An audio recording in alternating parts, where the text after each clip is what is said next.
JRM Sports welcomes you to the following presentation of President's Athletic Conference Football, produced by JRM Video Productions.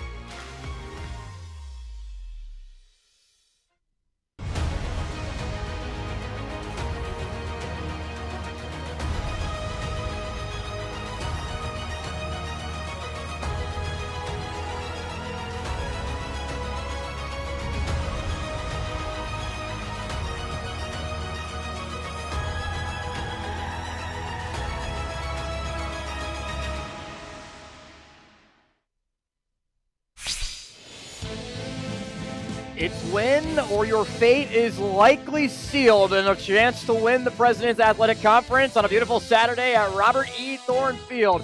The Westminster Titans and the Grove City Wolverines in a rivalry matchup commences on KDKA+. Now we welcome you inside the broadcast booth. Austin Bechtold, Alex Terrett, Dean Shazer will join us on the sideline momentarily. Both teams with one loss in conference play, Alex. Washington and Jefferson, the lone unbeaten team in the PAC. If these teams are going to keep up, you need to continue to win. And if you have two losses in the conference, you're likely not going to win it. Also, this is a huge matchup for both these teams. And really, both teams come off a really bad loss from WJ, not even really competitive. And so now this matchup is very crucial to keep yourself competitive in this conference. And for Westminster, they're now turning to their third quarterback. Ty McGowan is hurt. Sean O'Shea is hurt. Quentin Good, the freshman from Aliquippa, is going to have to carry the load. It's a big responsibility, but for Westminster, they do have confidence in him, and Scott Benzel said he's now the guy for the job to sling it around the yard. For sure, and the quarterback position is the most important position on this football team, and its QB situation has been week to week for Westminster. 3 QBs already used this season, and the most important part is they're all different styles of quarterback. Quentin Good's an Aliquippa guy who found his way to Westminster after taking some time off, but he really brings a different type of energy to this team. His last game against Teal, 23 for 29, 324 yards, and 4 touchdowns. You're going to see him really rip the ball around the field, and I'm really excited to see what he can do today. And we saw him play at the very end of the W&J game when he spelled Ty McGowan, who was injured during that game, and Good led them right down the field. Now somebody going to try to chase him down on the opposite side. PAC Player of the Year from a year ago, Ben Bladel on the defensive side of the ball. Just a terrific all-around player. Hasn't had the numbers this year as he had last year, but still a terrific talent. But Austin, the numbers that appear the most is that he leads the program in sacks. He has almost 40. In tackles for losses, he has almost 70. And he has 15 more in each category than the next closest person to him. And the best part is he's still playing football. And so he's a relentless motor. He's really hard to stop. But Coach Benzel said they were going to focus on IDing him from the very jump. And they're always going to slide their protection to him. So it's important to know that he's going to get his, but can you stop him from really wrecking your game plan? Grove City won last year's matchup 36-9 at Westminster. Both teams at 4-2 overall, 3-1 in the PAC. What is the keys to the game first for Westminster to pull off a road victory? For Westminster, they got to spread their offense apart. This Grove City front seven is where the biggest playmakers on this defense aligned, and they really need to focus on keeping everything spread out just like Mountain Union did against Grove City. Their front seven, keep them out of their comfort zone and keep them into coverage. And most importantly, Westminster has to show up in the run game and really take the pressure off Quentin Good at the QB spot and not be forced to be one-dimensional and play it in the hands of this stout Grove City defense. Now, if you're Grove City, you're definitely going to want to have to pressure and make the young quarterback uncomfortable.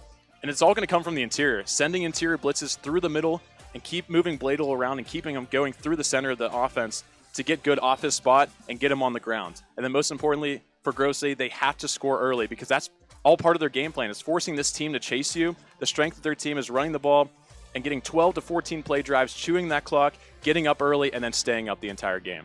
2 veteran head coaches, 2 successful programs who will stay alive in the race for a PAC title. Kickoff is next.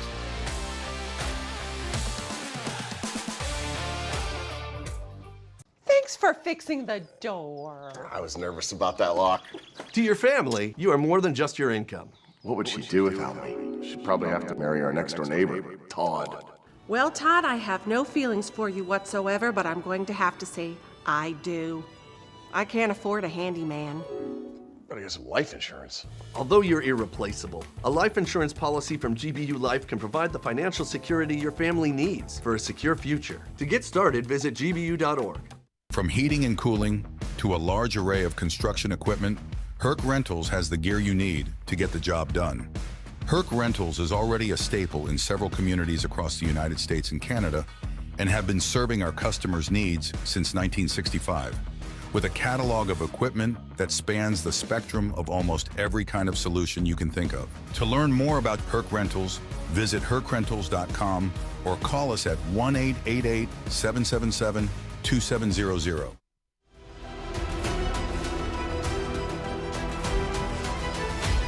What a score!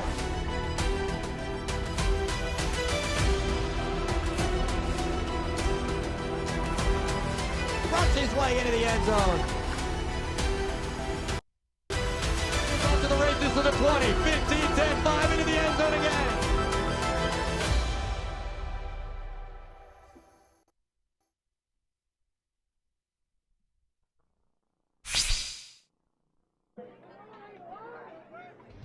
Westminster will receive the ball first, and back deep, Bright Cannon and Demir White set to go for the matchup. Cannon does have a kickoff return for a touchdown this season, as Brady Lane will kick it away.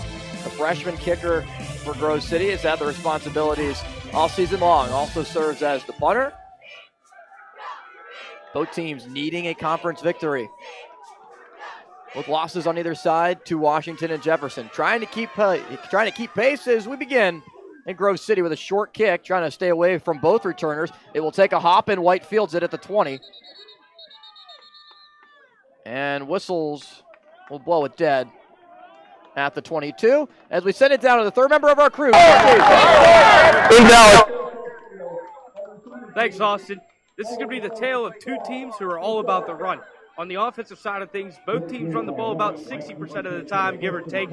But on the defensive side of things, they're number 1 and number 2 in the conference when stopping the run. So the question is, who's going to step up? Is it going to be Sutton Ellis of Grove City, or is it going to be Quentin Good of Westminster in his second start to create plays for his wide receivers down the field? Back to you. Thanks, Dean, and a big opportunity for Good, the freshman, 5'10", from Aliquippa. As they'll send Tate Beachy in motion to the far side of the field, and we'll hand it off on first down. And spinning off of a tackler, a good run for Clayton Cannon on first down as he's able to gain 8 to the 30.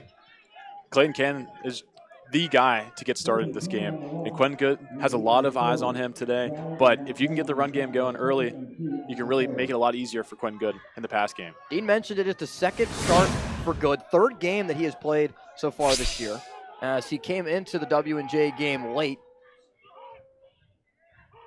Was able to receive a couple of snaps, led the offense down the field. Ben Bladel lined up over center, showing pressure as they hand it off to the near side. And Bladel and company able to stop at the line of scrimmage. A dashing Cannon for no gain on the play, and we'll set up third down and 2.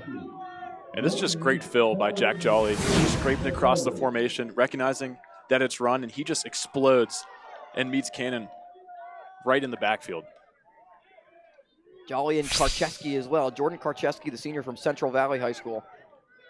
22 tackles on the air, 4 tackles for loss. Sets up third down and 2.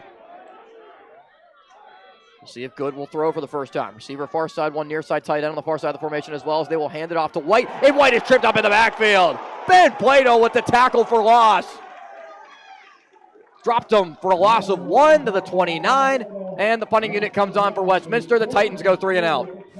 Coach Scott Benzel told us that he's still going to get his. No matter what your play scheme is coming into the game, trying to double team him, triple team him, he's always going to find plays to make just because of his constant pursuit to the ball. So Westminster runs it on 3 consecutive plays. Now the punting unit comes on. Craig Sonson takes the high snap, trying to get it away. Oh, nearly blocked. It's a low kick that will bounce and take a favorable Titans hop.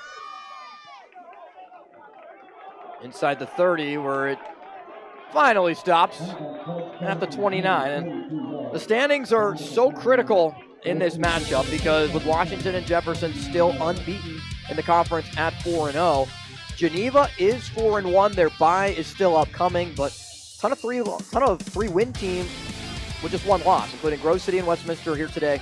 Case Western Reserve as well, 3-1 on the season. Grove City and its offense, led by Sutton Ellis, the junior from Brunswick, Georgia. It was only averaging 110 yards through the air per game. It's a heavy run offense with Ian DeMary and Chase Rankin, as Rankin gets the first carry and gets stopped right at the line of scrimmage. Big hit delivered by Marcus Finkley. It was popped in the backfield. Ends up going for no gain. And this is what we saw towards the end of the W&J and Grove City game. And Chase Rankin just getting a bulk of the carries, but you just see Ian DeMary come right in the game after that play. But you kind of think of why not just start with Ian DeMary at the very start of the game. Just trying to throw a little difference in the play scheme for Westminster, but Coach Leonato is immediately sending number 39 out there right now. Yeah, he's on the field for second down with two fullbacks in the formation as well. Anthony Brunette and Dustin Hoddle to the right side of the formation. Very run-heavy offense as DeMary gets the call. But he's stacked up. Nowhere to go for DeMary. Also, just back to the line of scrimmage. Good initial pursuit by multitude of defenders up front for Westminster. And that's exactly how you have to attack this Grove City rush offense. And we talked with Coach Scott Bensel as well, and he said that we almost have to give Ian DeMary the Derrick Henry treatment and just making sure you stop him before he has a chance for his legs to get going, because he is so difficult to stop when he gets a full head of steam. Sonny Kasunzale, the sophomore from Hopewell High School, was in there on the initial stop. Bring up 3rd and 10. Receiver far side 3, near side for Ellis. Rankin is the back on 3rd and long. 2 high safeties for Westminster. Plenty of time for Ellis. Ellis tries to escape and steps up, and he's brought down. Is able to gain just a yard to the 30.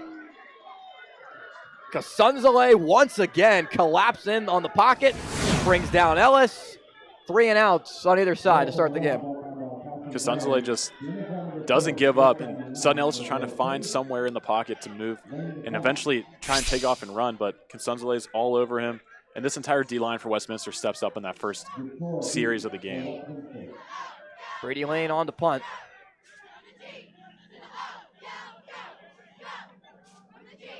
Ball. Almost blocked. As it goes out of bounds at the 49. Austin, that was a little close there. The ball Very will snap, close. but still able to get it off just in time. That could have been disaster for Grove State to start this game. So it ends up setting up good field position for Westminster. Beginning at the 49-yard line. Gianni DeSoria, the freshman, was sent back to return the punt. Never had a chance at it. We'll tell you a bit more about him, the young player who returned a punt back for a touchdown last week. Good starting spot for Good with 3 receivers to the near side, 1 on the far side. Send Bailey in motion to the far side of the field. Good looks to take a shot. One-on-one coverage far side of the field. Trying to fight back for the football. Cannon not able to make the catch. It's incomplete. Noah Wheeler on the coverage. Had him step for step. That's great coverage, and they've really been missing Noah Wheeler, having to deal with a couple injuries over the last couple weeks. And he's going to have a big job because Quinn Good is going to throw the ball a ton. And I'm really shocked on that first series that they didn't let Quinn Good throw the ball. Instead, they went to the run game 3 times in a row. But now on this first down on that first series, on that second series, they just decided to open up. Yeah, no easing him into it with a short throw, just trying to throw it 30 yards down the field for a completion. Tight end in the formation on second down as they hand it off. Cannon stacked up, just a gain of a yard. He ran right into Caleb Brubaker, the senior linebacker from Mechanicsburg, Pennsylvania. PAC Defensive Player of the Week against Allegheny. And Dean talked about this on his first talk at the beginning of the game, but both these defenses so good against the run, and both these offenses so good in the run. It's kind of just been all defense so far, but I wouldn't be surprised if they continuously go to the run game on both sides. 3rd and 9 at midfield. Demir White's the back, standing to the right of Good. 2 far side, 2 near side. Good, under pressure, has to try to escape. He can't. He's brought down. Caleb Brubaker on the blitz. Sacks Quentin Good. It's a loss of 8 and another 3 and out for Westminster. And that's that interior pressure that you see Brubaker coming right towards Quinn Good, and Good doesn't have any opportunity. He's running away from his throwing arm, trying to make something work, but Brubaker makes sure he has no chance of throwing that ball away. So we've seen 2 very close plays on special teams. Both teams have nearly blocked a punt. See if Sonson can get it away. The last snap was high. This one better And Sonson is able to get it away. It's a high kick. Fair catch called for, and Bode Davidson makes it at the 22. With 9 minutes remaining in the first quarter of play, the Grove City offense will retake the field when you return to Robert E. Thorne Field. Miller's Mini Storage has the extra room you need. For more than 3 decades, our storage facility in Elizabeth, PA has offered secure, affordable, and accessible storage solutions. Miller's Mini Storage has you covered. Simply bring a lock and key and keep your items safe at our location. New insulated units are available with dawn to dusk access. Storing with us is easy and convenient. Visit millersministorage.com today and reserve your space. Miller's Mini Storage, your space, your way.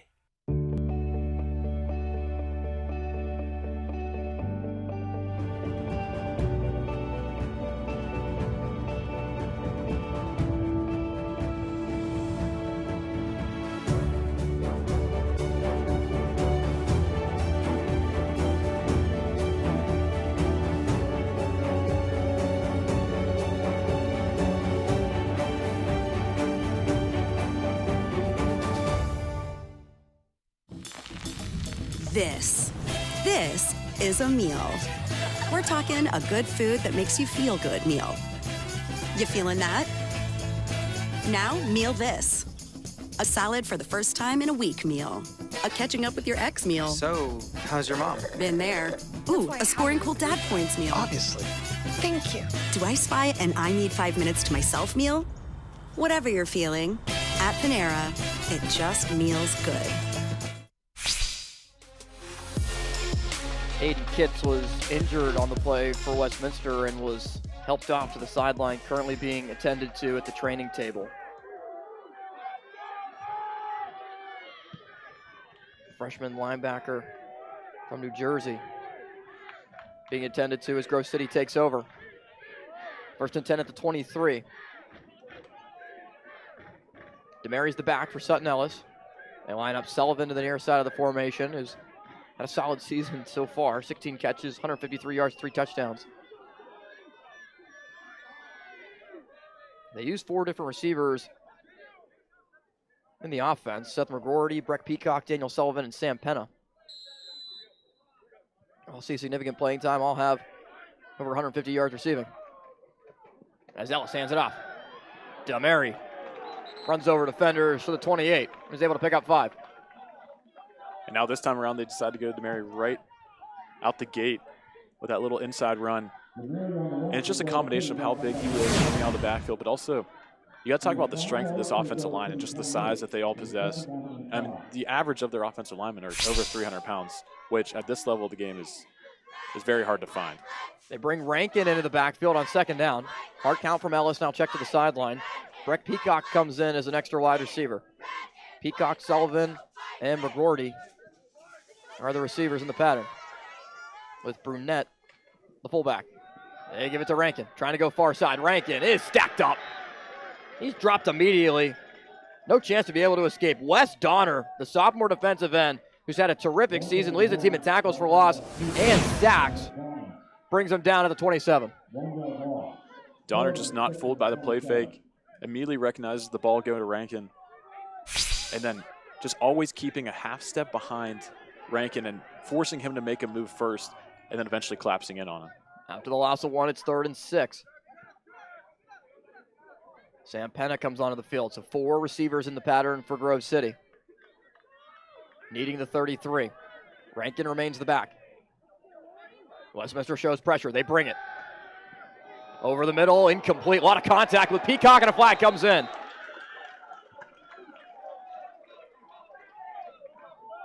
Breck Peacock was trying to cross the middle of the field, but pass interference, defense, number 1. Ball will be placed in spot of the foul, automatic, 1st down. He was interfered with by Walter Phillips. Phillips, the graduate linebacker at 5'8", 205. Who's the change for Grove City to the 35? And it seems like the officials weren't going to call anything, and then he just kept fighting through Peacock. And Peacock does a good job of selling it at the end. And that's a big 1st down for Grove City, who just needs to get started on offense. 2 fullbacks now in the formation with DeMary the back.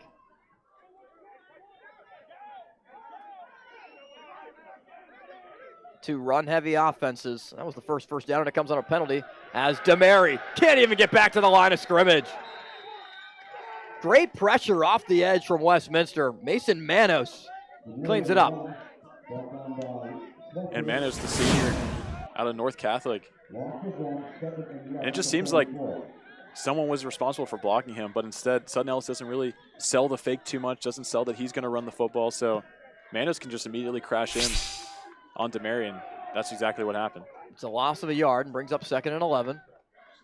Rank in the back, and it really is a running back by committee for Grove City, where they try to see on the first couple of drives who's really running well and determines who sticks into the game as the ball's batted at the line of scrimmage and incomplete.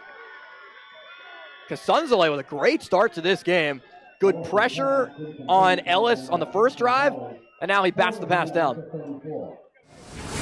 And Casunzale giving that finger wag that you see to Kembe Mutombo, because you just see him put his paws up as soon as Sutton Ellis goes to throw that football.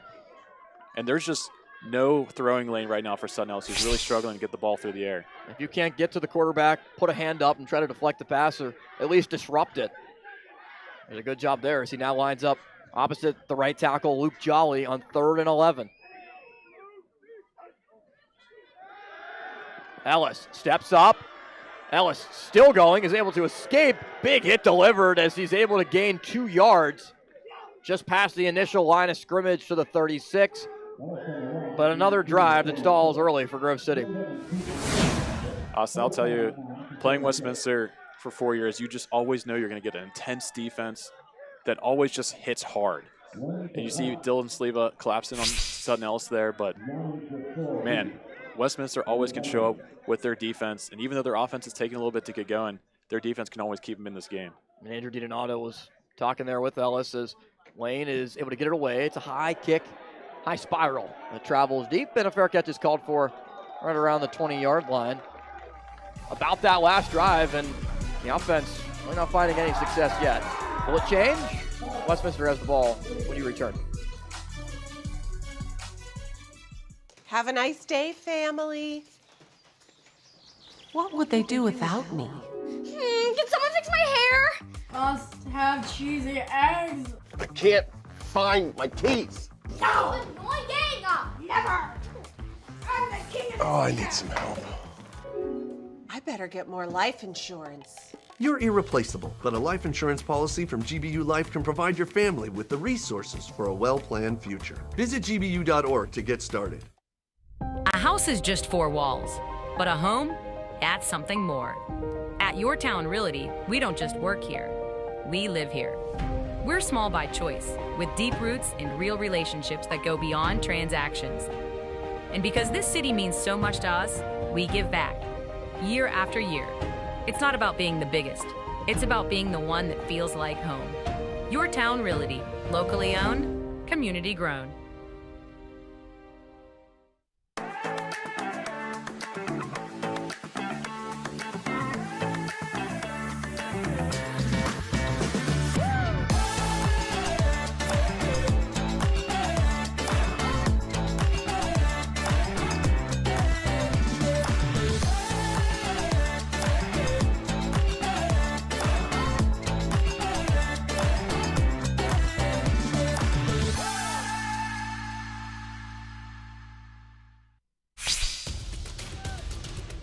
.55 remaining in the first quarter of play. Austin Bexel and Alex Terrett and Dean Shazer alongside at Robert E. Thorne Field on the campus of Grove City with the Wolverine Den watching on. Not much offense yet. It's been a defensive slugfest in the early going. As Quentin Good, the freshman quarterback, lines up in the shotgun on first down. Quick throw, pass caught. And is able to gain 5 yards on the short pass to Tate Beachy, the senior from Moon High School. And you're going to hear Moon a lot in the matchup. You're going to hear Penn Trafford a ton. When Moon and Penn Trafford played against each other in 2021 in the Whitfield Championship game, it was a thrilling game that ended up resulting in a ton of players Player injury that have moved on to the D3 level and have had a ton of success. But right now, one of those guys from Moon, Ben Bladel, needs a little bit of help getting off the field. That's significant for Grove City is we set it down to another Moon area resident, Dean Shazer, on the field.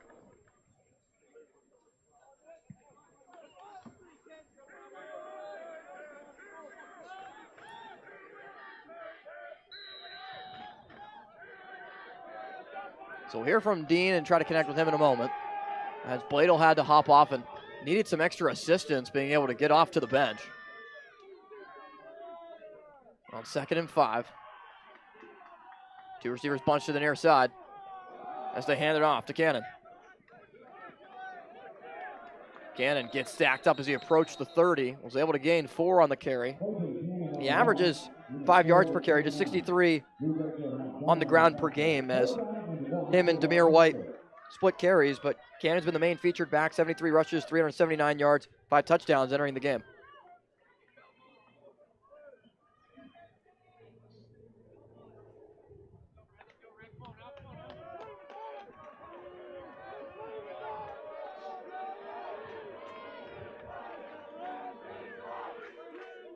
Third and 1.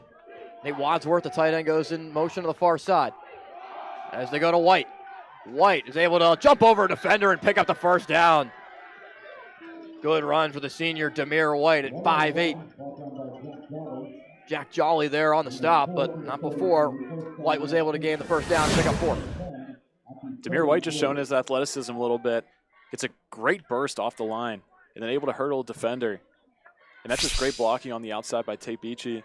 And that's what you see. A lot of these receivers like to block downfield and create running lanes for their running backs.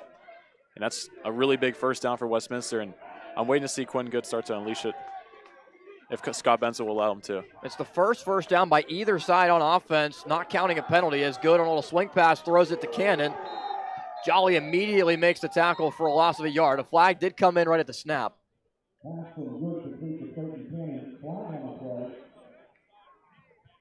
And the offense is moving backwards.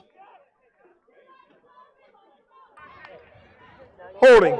Offense. Number 77. 10-yard penalty.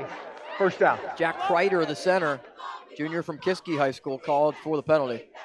That was a pretty quick penalty as well, Alex. It's kind of hard to hold on a play like that on such a quick swing route, but. And you're going to see that tug of that jersey and then rip them down to the ground, and that's just almost an offensive line staple is as soon as you get someone on the ground, you just lay right on top of them and see how long you keep them on the ground for. So it ends up drawing the penalty to back the ball up to the 23. On 1st and 20. Good. Rolls out near side. Tries to set up a quick pass. It's caught by White. But not much coming from that. He's only able to get back to the line of scrimmage maybe a half a yard. The convoy of Wolverines was able to bring him down. Quinn Good spinning out and going to his opposite side and trying to get Demir White the ball and see if he can get any blockers in space, almost like a screen pass, but that Grove City front seven is so hard to stop and so hard to block down the field. And they're just always around the football. And I'd be shocked to see if they do something like that again. Yeah, Dave Cower and Bowden Davidson. Cower from the defensive line, Davidson from the secondary up to make the play. 2nd and 20. They move Jolly around on a blitz, and now we'll spy Good. Good steps up, delivers downfield, has a man open for Beachy. He's got it. Tate Beachy, what a catch. And a great throw by the freshman Quentin Good in between 2 defenders. And we were just waiting for that type of ball, and Tate Beachy coming off a little hurt after that play. But what a great ball and great catch by this duo. Quentin Good fakes the handoff, steps up, and once he's able to step up and hitch up into his throw, he's so dynamic and so powerful. And that's a great pass, great game, but if you get Tate Beachy on the sideline, that's not good for your offense. Yeah, and he's currently being attended to right now by the training staff. Immediately came off the field after the catch and falling hard to the ground. Mason Klaus had the coverage. Klaus and Frazier, the 2 defenders, as Westminster at the 38 is called for a flag.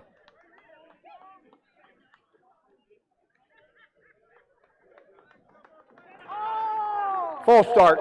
Offense. Not all 11 players were set. 5-yard penalty. Remains first down. So it'll back it up to 1st and 15, and Dean has an update on Ben Bladel. Heading to the locker room. Looks like his left Injury update on Ben Bladel. Looks like his left hamstring. He's had issues with it. It's a reoccurring issue. He's going to the locker room now. Heavy limp on his left leg. Thanks, Dean. Yeah, he's being walked over, as you see right now, back to the locker room. And significant loss for Grove City defensively is 1st and 15. The pass is thrown incomplete, looking for Bailey.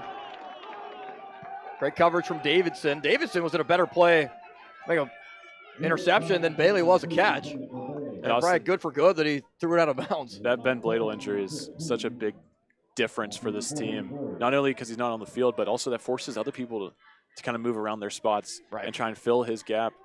Because this entire Westminster offense was built around, can we stop number 5 from wrecking the game? And if he's not in the game, that kind of makes things a lot easier for Westminster and their offensive line.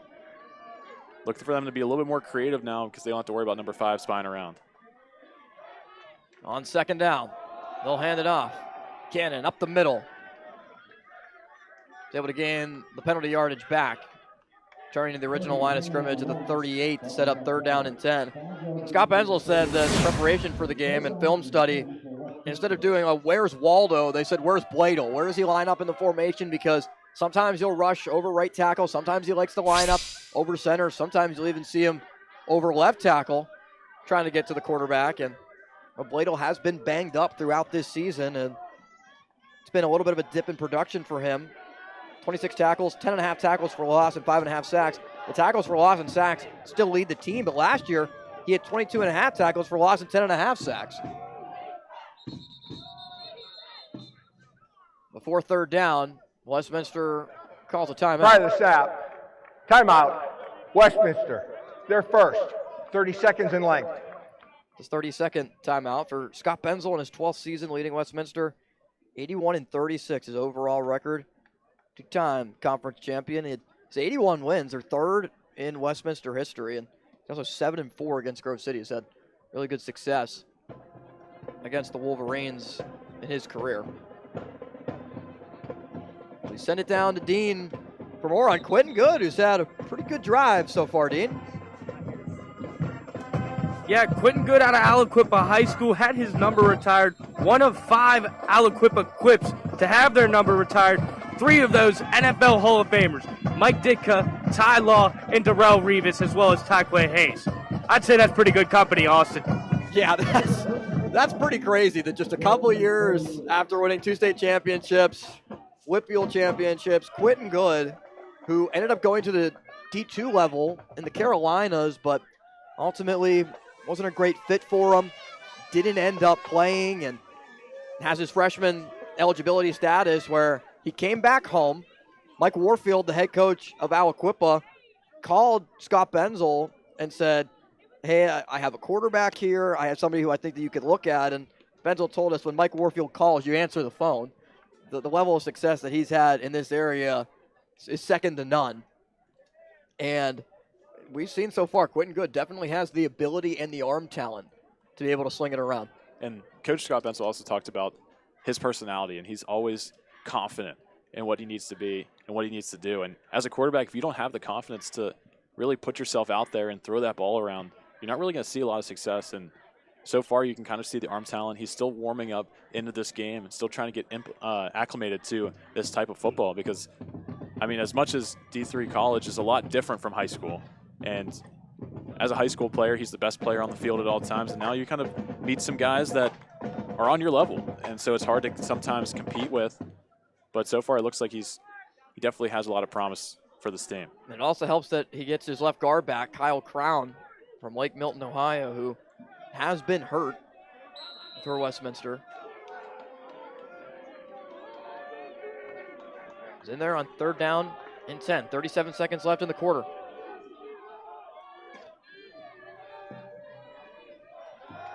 Good. Drops back, under pressure, steps up, delivers deep downfield into double coverage, and it's intercepted. Picked off by Keegan Frazier in the end zone. And the arm talent just a little too much as he overshot his intended man, threw into double coverage. And the Wolverines will take over at the 20. And Frazier was all over this ball. You just see him backpedaling into the catch. He just had it read from the jump. And that's great coverage there. Safety help coming over the top, and Frazier just wide open, able to Rolling actually on the secure the field ball. is the interception. Happened at the 1, momentum taking him into the end zone, resulting in the ball being spot at the 1-yard line. First down, Grove City. Okay, so that changes a lot with field position as Frazier's momentum is what took him into the end zone. Deemed that he was intercepting the football with possession at the 1. So Grove City now has to go 99 yards and you're trying to guard against a potential safety. And with how well this Westminster defensive line has been playing, it's not going to be an easy task to just give yourself a couple yards to breathe. 6 defensive linemen up front for Westminster. Daniel Sullivan's the lone receiver that will line up wide at the numbers. Sutton Ellis under center. DeMary the back. They give it to him. DeMary just able to get out of the end zone and makes his way close to the 2. They'll give him the 2-yard line on a gain of 1. That could be the final play of the quarter.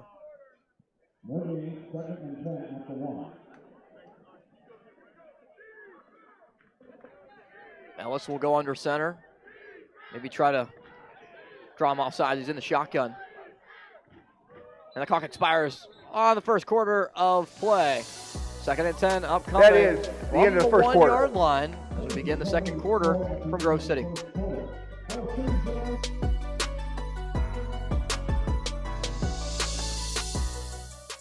Complicated payment processing slowing you down? Tired of the same old event management system? Wishing your donation campaigns could run themselves? We can help. Whether you're with a corporation, EMS agency, fire department, school, or small business, eServices Payment Technology has something for you. What started as a top-notch payment processing system has turned into a digital phenomenon. Digital payments, membership management, fund drive optimization, marketing consulting, and reserved seating. Yes, schools, I'm talking to you. If you have a payment, we have a simplified process. Visit eservicesstack.com today to organize your organization.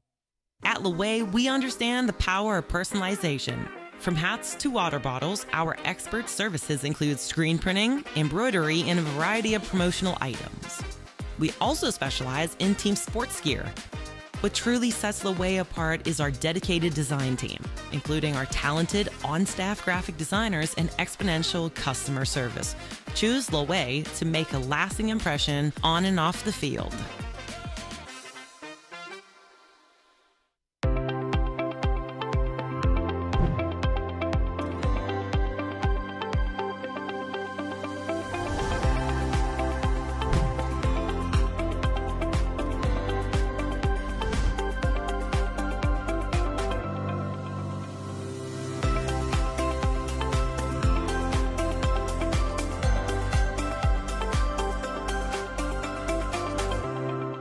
Pursue your calling at Grove City College. When news breaks, KDKA is ready at a moment's notice, wherever the story takes us. This is what we're looking at on the south side. It's the Birmingham Bridge, East Carson Street. Got a roof off of a building. Breaking down what's happening in your community. Vehicles stuck near Myersdale, Somerset County. The mayor here tells me this is some of the worst flooding he has ever seen. Giving you the most accurate, up-to-the-minute information. But let me give you a look at the car that he was driving. KDKA TV, your home for breaking news.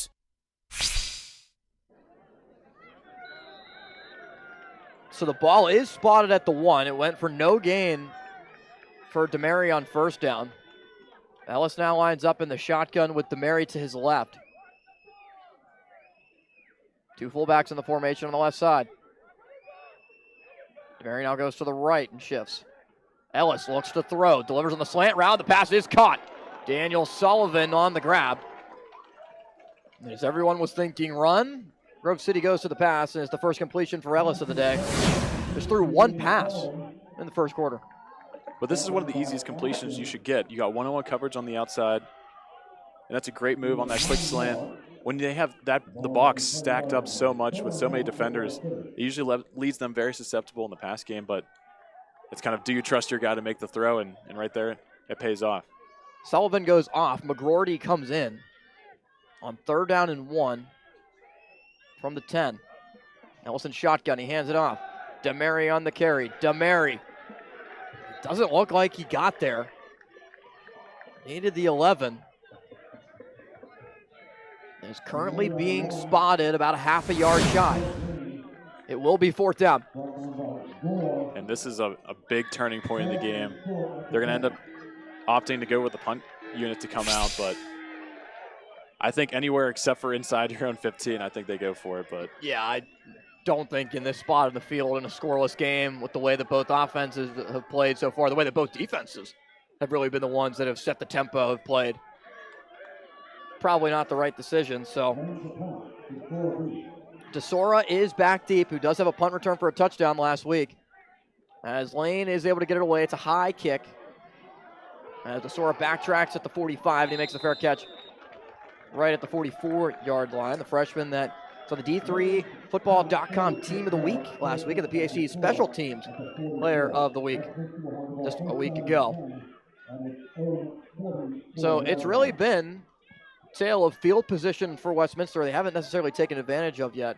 And poor field position for Grove City, where they're kind of just trading punches back and forth on the same side of the field, not being able to get much momentum. And that interception and just having his body weight just track into the back of the end zone and being left at the 1, it's such a tough spot to be for any group, especially with a team that's struggling at quarterback like Grove City is. Shotgun for good at the 44. They hand it off. Running room for Cannon. Cannon is able to make his way for a 1st down into Grove City territory to the 44. Good run for Clayton Cannon. And he signals 1st down after taking multiple shots. And Cannon finally gets them in plus territory with that rush. And I told you at the beginning of the game, Austin, that the run game was going to be so important for this Westminster team because Quinn Good's making his first few starts in this offense, is still getting used to and accustomed to this team. And now after throwing that interception, all the pressure is still on him. Being able to bail him out in the run game is something that Demir White and Clayton Cannon are going to try and do. They give it to Cannon again. Cannon inside the 40 to the 39 is able to pick up 5.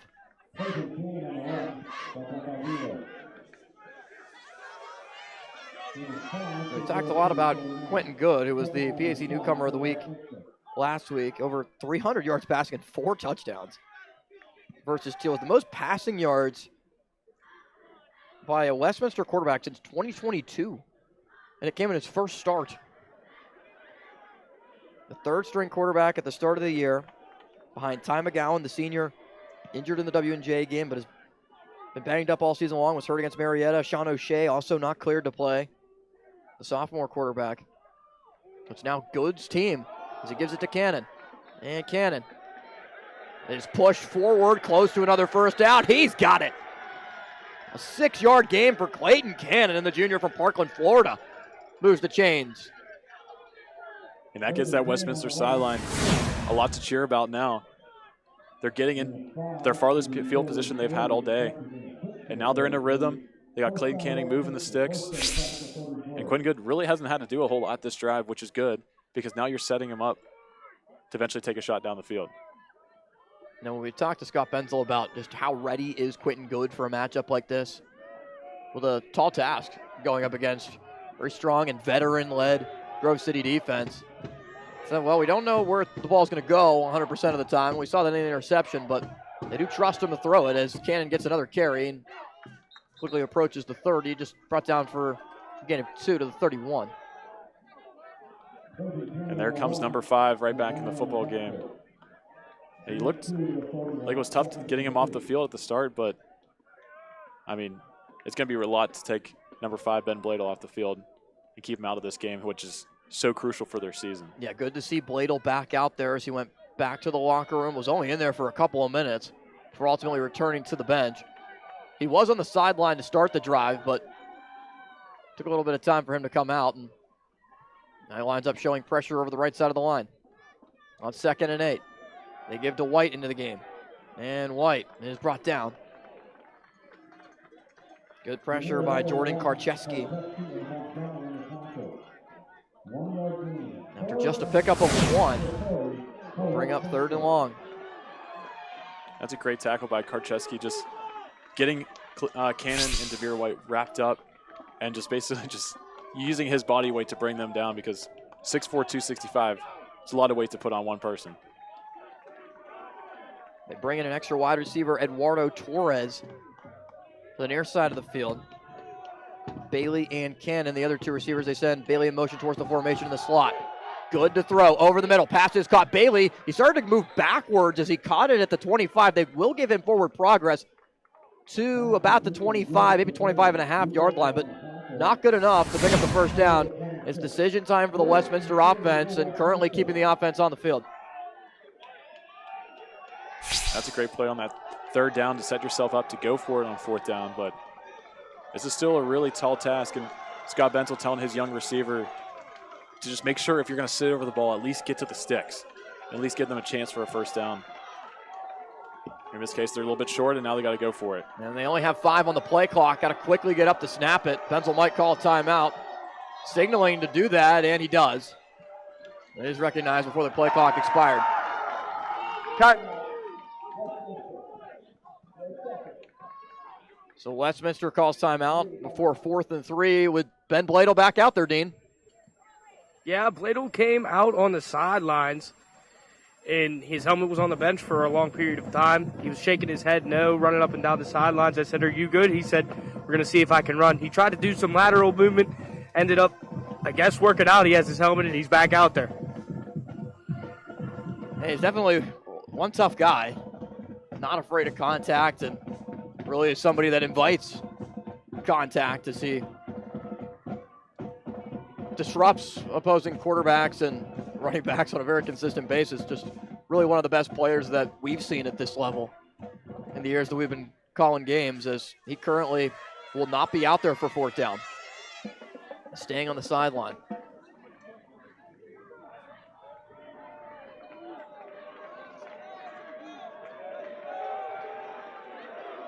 Fourth and 3.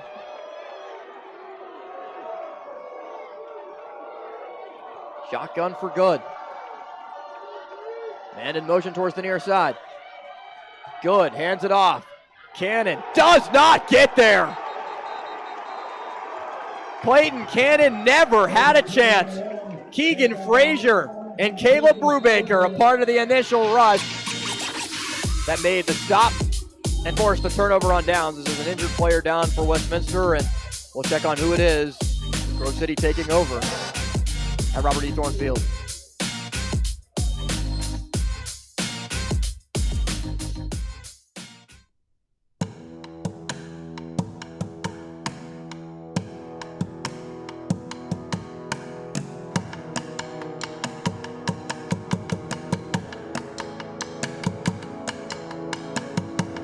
Now is the time. Today is the day for us to strike out and move forward in confidence and faith.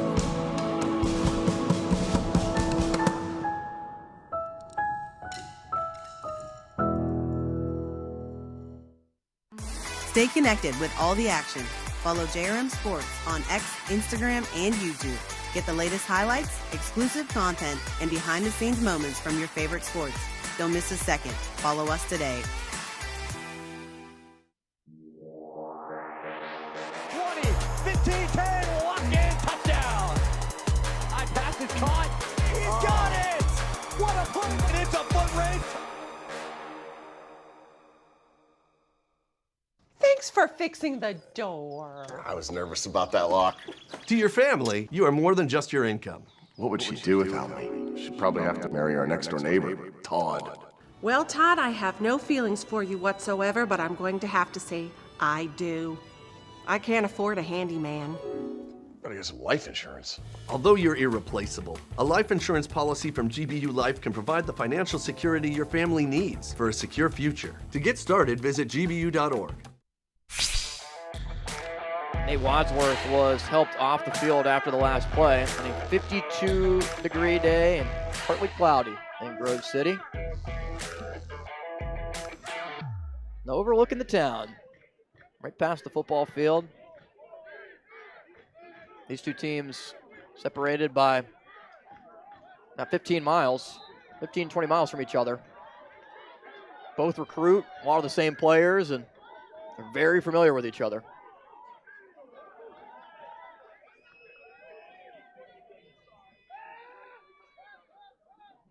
First down at the 26 for Ellis. Rankin's the back. And he picks up 1. And we've seen almost nothing out of this ground game for Grove City, and it's really surprising because even in the WJ game where they got blown out at home, they still were able to run the football a little bit at the beginning of the game, but you didn't see anything from either Rankin or DeMary, and they're both getting their opportunities.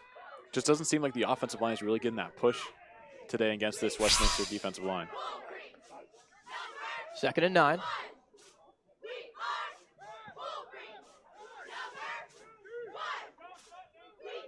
Rankin remains the back. Ellis to throw. Looking to take a shot. Steps up. Ellis still going, but he's taken down. Again, Kasunzale. Sonny Kasunzale just been jolly on the spot all game, and he looked over to the sideline and just put his hands up and gave a Michael Jordan shrug. And he's playing out of his mind today. He's been around the quarterback more than anybody. And you just see him coming all the way across, and then just a great pursuit from everyone on the defensive line for Westminster. And Wes Donner falls down and then stands up right when Sutton Ellis steps over him. Yeah, it was Donner. Was able to trip him up. Donner had the initial rush to be able to force Ellis to step up into the pocket and run into Kasunzale. On 3rd and 11 after the 2-yard loss. Ellis to throw. One-on-one for McGroarty, and it's incomplete. Through into double coverage as Lamont Austin was there back with Cannon as well. Forced the 3 and out. In the first quarter, Grove City only had 8 total yards of offense. And the struggles continue for the Wolverines.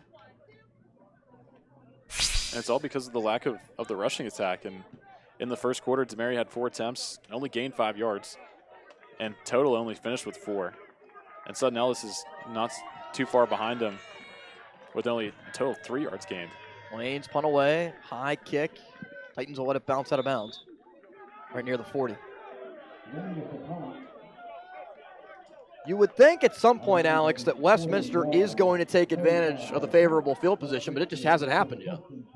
And it's going for it on 4th down and just being just slightly out of field goal range to really attempt a field goal. And I don't know, sometimes you just got to kick it when you have the opportunity. When the game is 0-0 halfway through the second quarter, there's not a whole lot of points that are going to be scored. So if you have the opportunity to get in plus territory, at least make an attempt at a gettable field goal, I think at this point, both coaches are thinking that they should just kick it next time.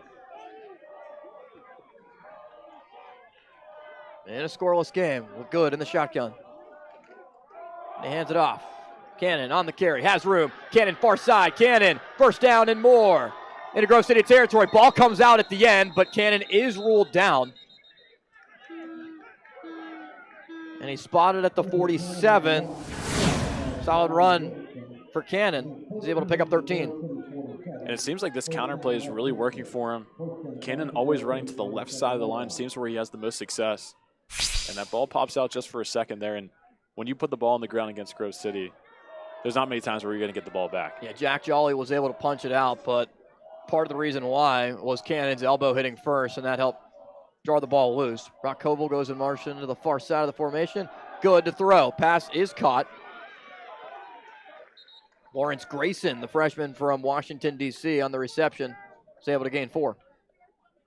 And those are the type of passes that you just need to implement into your offense. And Cannon's doing a good job on first down of getting him some positive yards. And Quinn Good able to get the ball out of his hands quick to his other fellow teammate in the receive game. And it's honestly been a real shock that we haven't seen Quinn Good throw more in this game. And sometimes when you throw an early pick, the game plan kind of gets skewed a little bit because you want to try and protect the ball. In a way, it served as a punt, but you're also trying to protect your young quarterback and don't try to ask him to do too much, but he will throw on this play and look deep. Downfield, one-on-one coverage, and it's caught, but ruled a reception for Lawrence Grayson. Now the referees will discuss it. One is shaking their head right around the 10-yard line as Grayson made the catch and now being ruled incomplete out of bounds. So let's see if we can take another look After at discussion, ruling on the field, incomplete pass, third down. As Grayson made the catch right around the boundary, but it's caught there, and can't really get the best look at it. This will probably be the best there if we could rack it back just a little bit.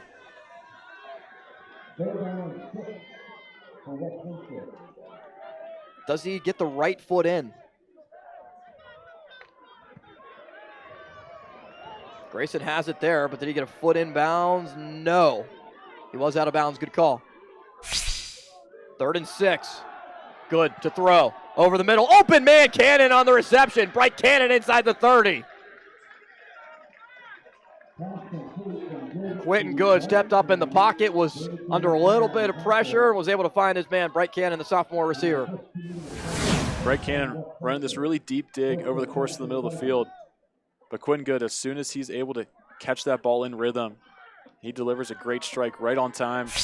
And Bright Cannon making the reception. And this is the area of the field where you have to be successful in this tight game. And we saw Tate Beachy go off earlier. Haven't seen him come back in as it's Cannon and Grayson, the two receivers. Cannon on another pass. It's incomplete this time, though. Broken up by Noah Wheeler. That's great coverage by Noah Wheeler. And those are the type of instances where you're one-on-one and they try and run that quick slant just to get the ball out of Quentin Good's hands. But Noah Wheeler just playing through the body of the receiver. And, man, they're really fortunate to have him back in the secondary because he just is able to take those guys one-on-one and always play in man coverage if he needs to. And that's a great relief, especially when you have a front seven like Grove City. Yeah, he was hurt this year. Dominic Danino is hurt now in the secondary as Danino and Wheeler were supposed to be the corners with Mason Klaus also playing in the secondary. Bowden Davidson was playing at linebacker. Cannon on the carry. Tries to break free, but it's going to end up going for a loss. He's stacked up for a loss of 3, back to the 31. Ryan Montgomery was many other Grove City defenders. Ended up forcing 3rd and long. Clayton Cannon just trying to do a little too much there. He sees a little opening as soon as he gets back on his feet. But against this Grove City team, you're not going to be able to just bounce a run way back the other side and get some positive gains. Sometimes you just got to put your head down and just see how much you can claw out to make it easier. And right now you're pushing yourself out of that field goal range that we talked about. And these points are really, really big. White's the back on 3rd down. Good, has time. They go to White on the swing pass. White trying to make a man miss. He's decked at the 30. Big hit by Jack Jolly. And only picks up a yard. And now, if you're Westminster, Andrew Carana, the sophomore kicker's long is 35 this year. The offense will stay out there. Seems to be out of his range. This would be right around a 46, 47-yarder. If you're Demir White and you take that swing pass coming around the outside, then you turn back inside and you see Jack Jolly staring you right in the face. That's a great play and a great stop. Titans will go on 4th and 12. 2 receivers far side, 2 near side. Good, plenty of time. Delivers to White out of the backfield. He's got it. Can he get there to the 20? White needed the 18. Did he get enough? It appears that he did. Needed 12, picks up 13 and a first down.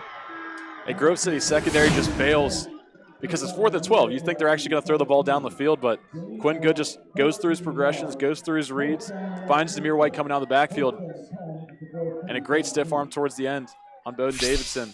And Caleb Brubaker, I'm sorry. Yeah, Brubaker just a little bit late getting over there as White with good speed out of the backfield. Able to get enough. Cannon lines up to the near side with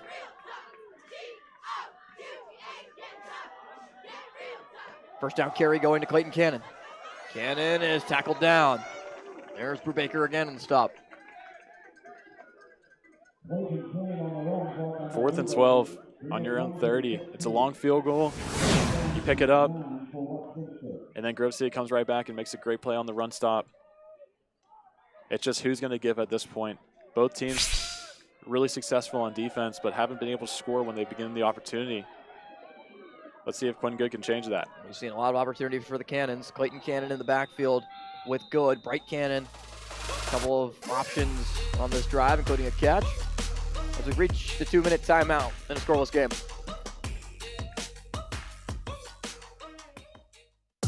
Quiet on set? No way.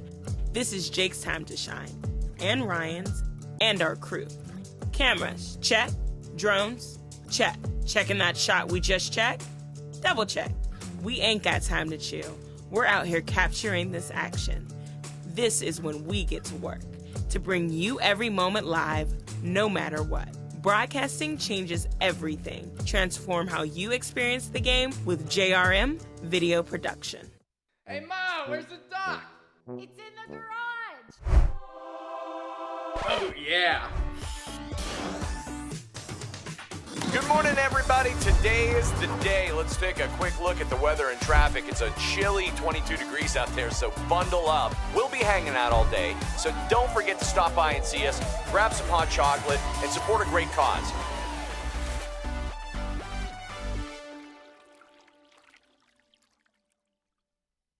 A house is just 4 walls, but a home, that's something more.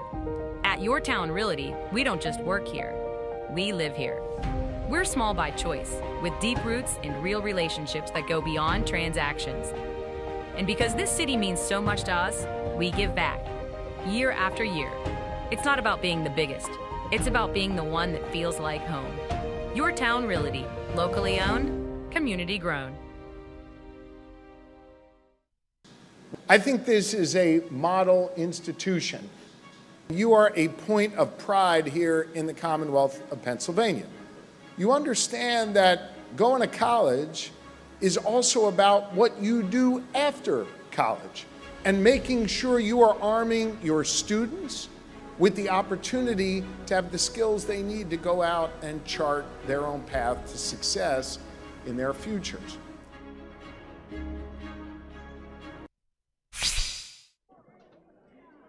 Big opportunity here, Alex, on 2nd down and 9 for Westminster. Got to try to put points on the board in what is a scoreless game, and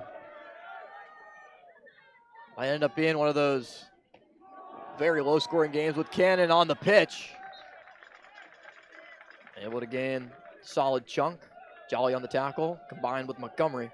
Set up third and a lot more manageable.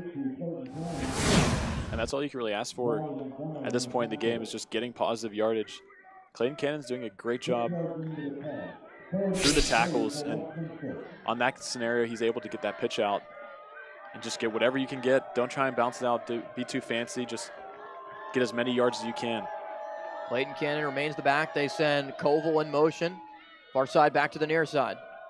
Bright Cannon and Grayson are the receivers. Hand off to Clayton Cannon. Does not get enough to be able to pick up a first down. It will be 4th down. Another tackle for Jolly.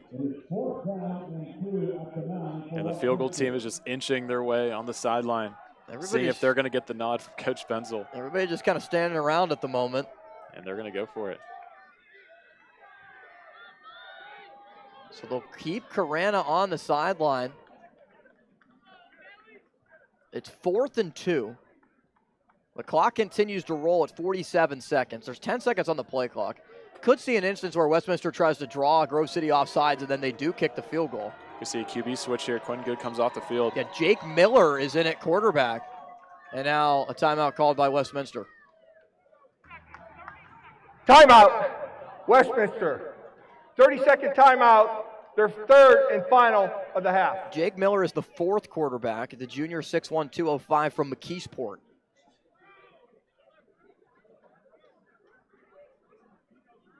That's an interesting situation here. Yeah. Westminster opting not to go for the field goal, taking their quarterback off the field. Well, I mean, you do have that one timeout in case you want to try to show something to get Grove City to call a timeout, or if they could have got back to the huddle, out of the huddle a little bit quicker to get to the line, try to force a timeout. I think at this point in the game, you just got to get points. Yeah, I'm a little bit surprised that they're not going to try to attempt the field goal. But I guess they're confident in their defense that if they don't get this, that Grove City doesn't have enough time to score. And I guess they're content with potentially going into halftime with no scores. So Jake Miller is out there on 4th down and 2.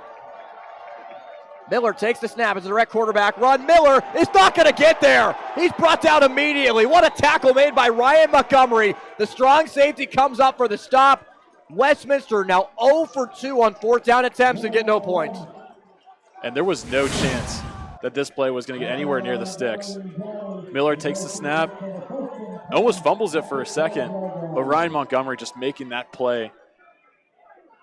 Wow, and it makes you think, why don't you just take those points? And now Grove City has a chance to maybe even get a field goal on the board for themselves. Yeah, well, how about Mason Klaus coming in at the end there and almost popping the ball free as Miller was bobbling it a little bit.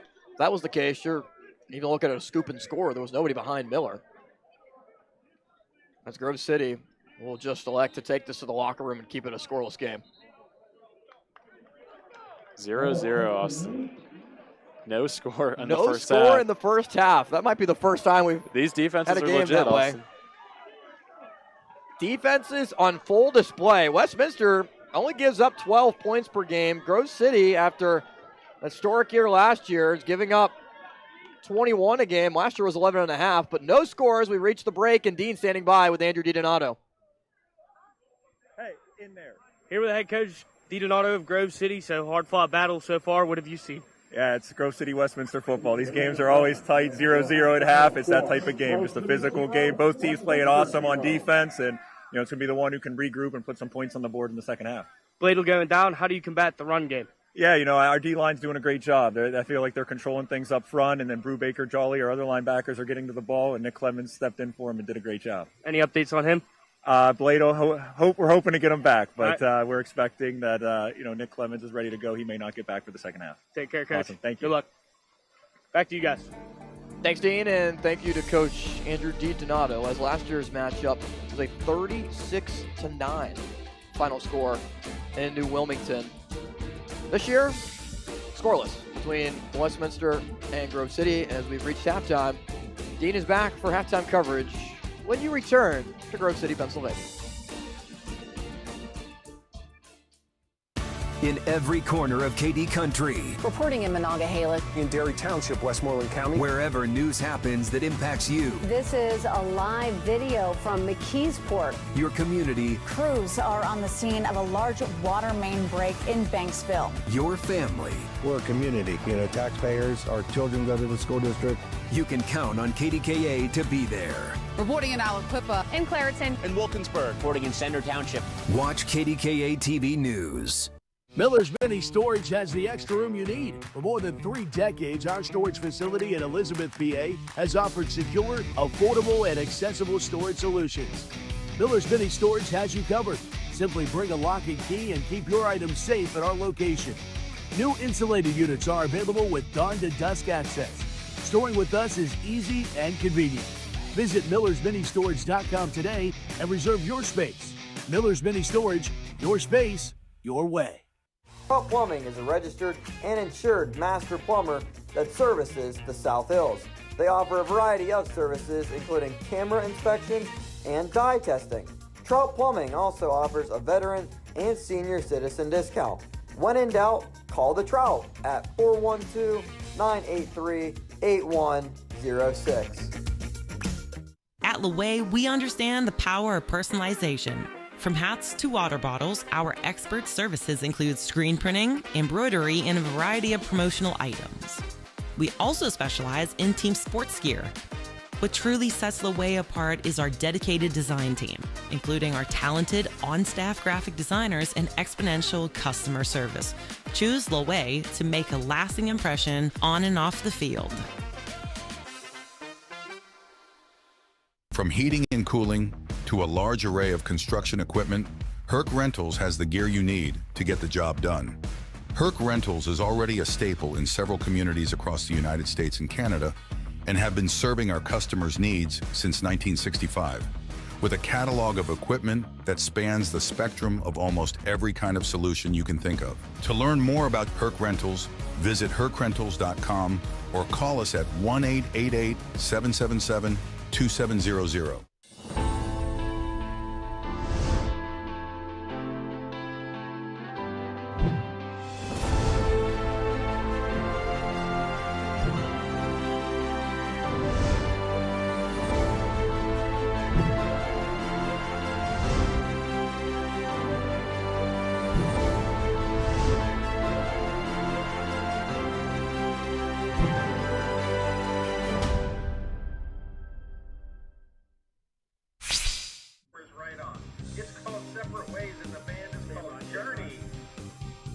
Here at Robert E. Thorne Field, we have a scoreless game between Grove City and Westminster, but for now, Austin Bechtold had a chance to catch up with Jack Jolly. You're watching our President's Athletic Conference Game of the Week. Austin Bechtold joined alongside Grove City linebacker Jack Jolly. And Jack, this has been a program that has had so much success over the last 3 years. You talked about it a little bit with everyone at PAC Media Day, how this is a program that went from 0-33 to 10-0 to winning the President's Athletics Conference back-to-back years. Why have you been why did you want to be a part of the program, first and foremost, and why do you think you've been a big part of this success? So coming out of high school, I was recruited some Division II, some Division I's, and when I was looking at schools, I was looking first and foremost for great team culture, and that's truly what I found at Grove City. Is our head coach, Coach DiDonato, an incredible human being, and it was more than just football. Coming to Grove City and playing football, it wasn't just, hey, let's be a great football player for 4 years and then you're on your own. No, he's developing me as a young man and all the other players as young men, as well as becoming great football players. So coming out of high school, it was truly awesome to choose to come to Grove City ultimately. And then as my experiences come, I've had an incredible experience at Grove City, and Coach DiDonato has truly changed my life and everything that I say and do through my walk in faith and through my leadership capabilities that he has been able to teach me. And in Grove City, I've fortunately been able to make a decent impact on our football team, been able to start the past 2 years, going on my third year as a starter, and just being a positive role model to the young men on our football team. How can I just truly elevate them and not think so much of myself, but to make others around me better too? So two of the things that Coach DiDonato talks about, one right here on the helmet, brick by brick, and the other, focus on your vision, not your circumstance. Yeah. Take us behind those words that really become reality. I mean, brick by brick, it's the number one thing you probably hear, and you see these bricks, and some teams might tease us about it, but it's truly a way of life for us. Every single year, we're learning from our past experiences, from someone who I've learned from, Parker Kilgore, when I came in as a freshman. He was our senior linebacker, trying to learn and develop through him and use these people as examples. Coach Dito always pulls up different people throughout practices who we can learn from each day. And hey, what does it look like to do this? Hey, let's watch this guy right here. Let's watch Parker Kilgore as an example for me.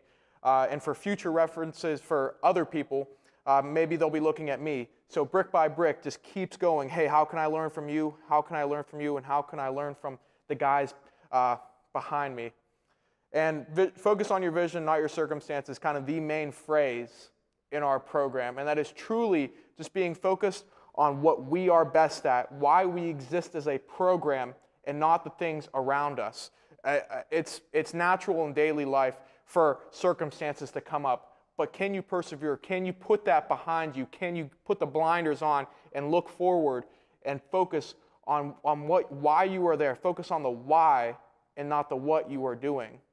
Just hearing you talk, Jack, you just ooze confidence and leadership. Is this something that you've always had, or was it instilled in you in a young age from your parents? I would say my father has tried to instill that in me from a young age. But, I mean, throughout high school, I was fortunate enough to have leadership roles in the same. So developing that confidence and the ability to speak has come up through high school and even college. And a big shout out to my high school speech and debate teacher, Mrs. Marinsland. She helped me in my speech and my public speaking. So shout out to her, because she doesn't get enough credit for that. We're talking to Grove City senior linebacker Jack Jolly. So, Jack, your football journey, how did it begin and how has it progressed to the point that you're in now? I mean, it began, I think I started playing football when I was in third grade for Penn Trafford. That's the high school that I went to. And I've played all different positions, from O-line to corner to safety. And I played all sports growing up. And when I got into high school, we said we got to focus on football. So I was able to focus on football, and then eventually came to Grove City, was very successful in high school alongside a lot of other players and incredible coaches that I've been fortunate enough to learn from. And in Grove City, we've had some tremendous success over the past 2 years, winning a PAC championship in back-to-back years, and we're looking to do that again this year. And Grove City's done a really good job of being able to recruit the Whippeal. Yeah. You're from it, so many others, Ben Bladel, many others on the team. I mean, you just look throughout the roster. What is it like going from high school and playing against some of those guys to now being on the same team with them? And it's also maybe some of your guys at Penn Trafford that you also play for other teams. Yeah, it's definitely interesting. I remember me and Ben, we played in the Whippeal Championship in high school, and there might have been a little bad blood at first, but we're good friends now. But it is kind of cool to match up with some of those people. Our fullback, Anthony Burnett, I played against him in high school, but we're real good friends now. And then I get to play against some of my best friends, and Jake Otto over at Case Western and Garrett Moorhead, who I played with in high school. So there's definitely a lot of different players who I get to play against that I played with in high school. And it's a unique experience definitely playing against those guys in high school, but now playing with them. There's been a ton of great moments that you've been able to experience at Grove City. Can you pick a favorite? And if so, what is it? I mean, it's just, I'd say my favorite moment was definitely winning a PAC championship my sophomore year, because that was like the, hey, we did it moment. Like, this is why we exist as a program, to win PAC championships. And to fulfill that was truly incredible. What do you want your legacy to be at Grove City once you graduate? I mean, I just want to be known as a leader, someone who went out there and tried to lead men more than anything else. Not necessarily, oh, this guy was a great football player. I hope people know me as a good football player, but I want to be known as a better person than I was a football player. Finally, to your friends and family that are watching, what would you like to say to them? Thank you for everybody who's come up and helped coach me throughout. Coach Ruane, my high school coach, my strength coach back at home, Coach Tyler Zimmer, I love you, man. And just thank you to everybody who's been on my journey throughout this process. Jack Jolly, he brings the spirit for Grove City. Thank you. Good luck this year, Jack. Thank you. You're watching KDK. John Shumway is the most passionate transportation reporter in Western Pennsylvania. He could almost be a traffic engineer. How do I need to get to where I need to go? Should I leave early? And he makes sure that people understand what's important to them. His experience in the Pittsburgh area and his familiarity with all of the roads, John becomes almost an extension of our staff, getting the message out there. Watch John Shumway on the KDKA TV Morning News. Complicated payment processing slowing you down? Tired of the same old event management system? Wishing your donation campaigns could run themselves? We can help. Whether you're with a corporation, EMS agency, fire department, school, or small business, eServices Payment Technology has something for you. What started as a top-notch payment processing system has turned into a digital phenomenon. Digital payments, membership management, fund drive optimization, marketing consulting, and reserved seating. Yes, schools, I'm talking to you. If you have a payment, we have a simplified process. Visit eServicesTech.com today to organize your organization. Pittsburgh, get ready to see PPG Pace Arena like never before. PPG Pace Arena tours take you behind the scenes of the home of the Pittsburgh Penguins. This is your chance to step inside the Penguins locker room and feel the history of the 5-time Stanley Cup champs. See the ice from a player's point of view and go where legendary broadcasters told the biggest moments in Penguins history. From championship stories to behind-the-scenes secrets, this tour is the ultimate Penguins experience. Visit ppgpacearena.com and book your tour today.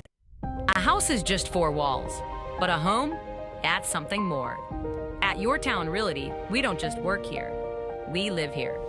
We're small by choice, with deep roots in real relationships that go beyond transactions. And because this city means so much to us, we give back, year after year. It's not about being the biggest. It's about being the one that feels like home. Your Town Realty, locally owned, community grown. Stay connected with all the action. Follow JRM Sports on X, Instagram, and YouTube. Get the latest highlights, exclusive content, and behind-the-scenes moments from your favorite sports. Don't miss a second. Follow us today.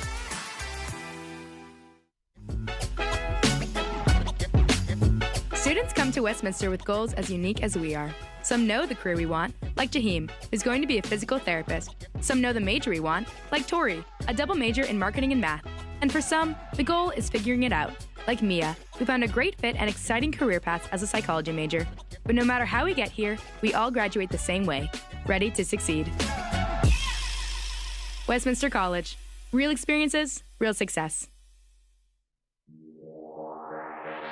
20, 15, 10, lock in, touchdown. High pass is caught. He's got it. What a play. And it's a foot race.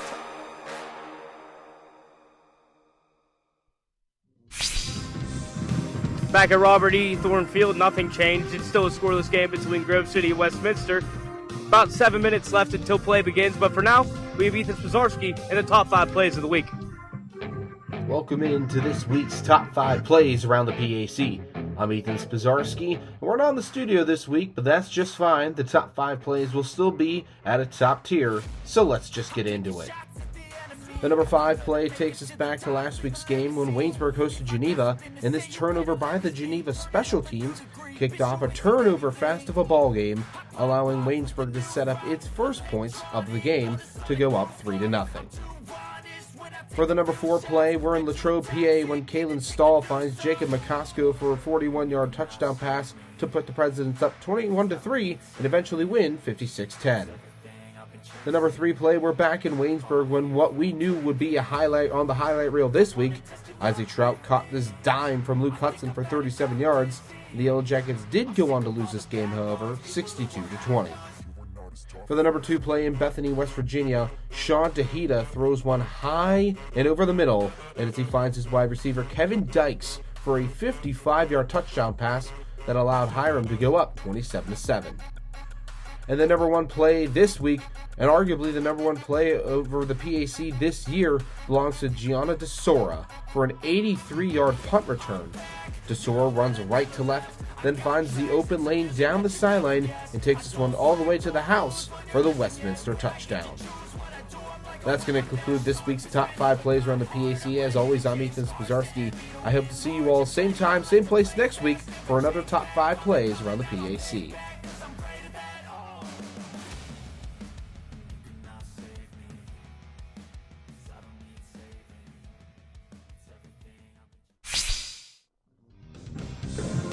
That was Ethan Spazarski with your top 5 plays. We're now sending it back up to the booth to Austin and Alex.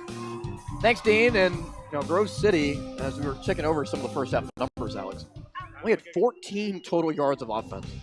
It's been the lack 14. of run game. It's the run game, and we've used to Grove City struggling in the pass game over the last couple weeks, but it's the run game with Demary and Rankin have been non-existent over the course of this game so far.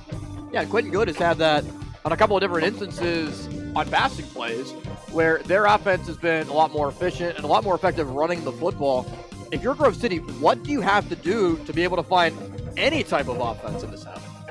And it's all just about, can you get the quick throws, get the ball out of Sutton Ellis's hands, and just give him something to work with. And right now, he's always on 3rd and down, 3rd and longs, just trying to force something that's not there. And right now, it's really stalling this offense. So let's take a look at some of those numbers. And there was an interception thrown by Quentin Good that ended up leading to just a lone turnover in the game. The only penalty yardage has been on Westminster as well. It's been clean from a Grove City perspective on that side, but there's only been 1 first down. And we talked about the overall total yardage. Westminster 136 to 13 is the total yardage mark. There's a discrepancy in one of the rushing numbers where ultimately it's going to come down to potentially who scores next in this game, which kind of takes us back to the 2 decisions by Westminster to go for it on 4th down, did not pick it up instead of kicking the field goal. I'm sure Coach D'Anato can agree that this is probably the worst half of football that they played in a very, very long time. But the good news is it's 0-0, and Westminster could not convert on anything inside the red zone. But right now it's still a wide-open game, no score, and we'll see if we get some scoring in the second half. Yeah, Grove City has to be fortunate to be in a scoreless game right now with no points on the board for Westminster or the Wolverines so far. Second half will begin when you return to Grove City in a moment on KDKA Plus. KDKA is ready at a moment's notice, wherever the story takes us. Vehicles stuck near Myersdale, Somerset County. The mayor here tells me this is some of the worst flooding he has ever seen. KDKA TV, your home for breaking news. If you need insurance, you need an agency that's sharp. The Sharp Insurance Agency is an independent agency and distinguish themselves by providing face-to-face customer service and reviewing coverage to provide the best possible value for their clients. Hi, I'm Mike Sharp. Lean on my years of experience in the Pittsburgh area to find you the best insurance coverage, because when insurance companies compete, you win. The Sharp Insurance Agency. Contact us today to have your personal or business insurance professionally reviewed. At Laway, we understand the power of personalization. From hats to water bottles, our expert services include screen printing, embroidery, and a variety of promotional items. We also specialize in team sports gear. What truly sets Laway apart is our dedicated design team, including our talented on-staff graphic designers and exponential customer service. Choose Laway to make a lasting impression on and off the field.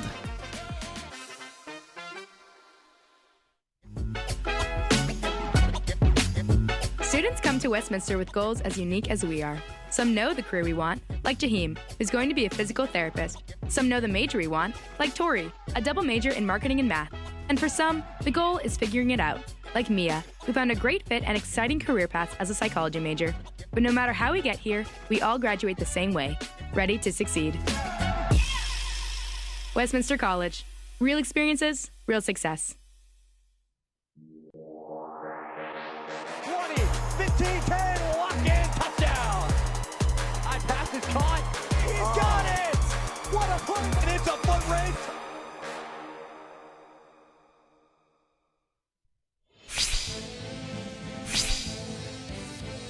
Grove City will receive the football, looking to try to sustain an offensive drive, as Case Western's done pretty well doing that today against Teal. 55-7 in the fourth quarter as we take a look around the PAC. W&J all over Waynesburg, 35-0. Alex does not look like the Yellow Jackets will pull off a stunning victory. Allegheny and Hiram to kick off at 3 o'clock. Bethany and Geneva at 3 o'clock as well. From Beaver Falls as the Gino DeMarco non-retirement but reassignment tour continues. He keeps getting on me for saying that it's retirement. Does not want it to be stated that way. It's reassignment. And we talked to him and we asked him after 30 plus years of coaching, does it get easier before games? And he said no. He still gets that sick feeling in the stomach every single time he steps on the field. And last week he said he ate too much Raisin Bran, and that was the reason for it. But it's like it's the butterflies in his stomach, which is great. It's really cool to see.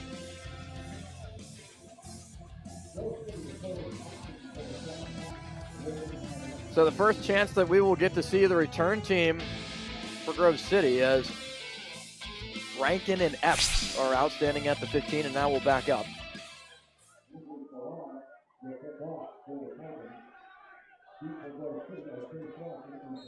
Andrew Carana to kick it away. And it's a low kick that takes a couple hops and is fielded up past the 30, and Hoddle takes it to the 20, to the 35. We send it down to Dean.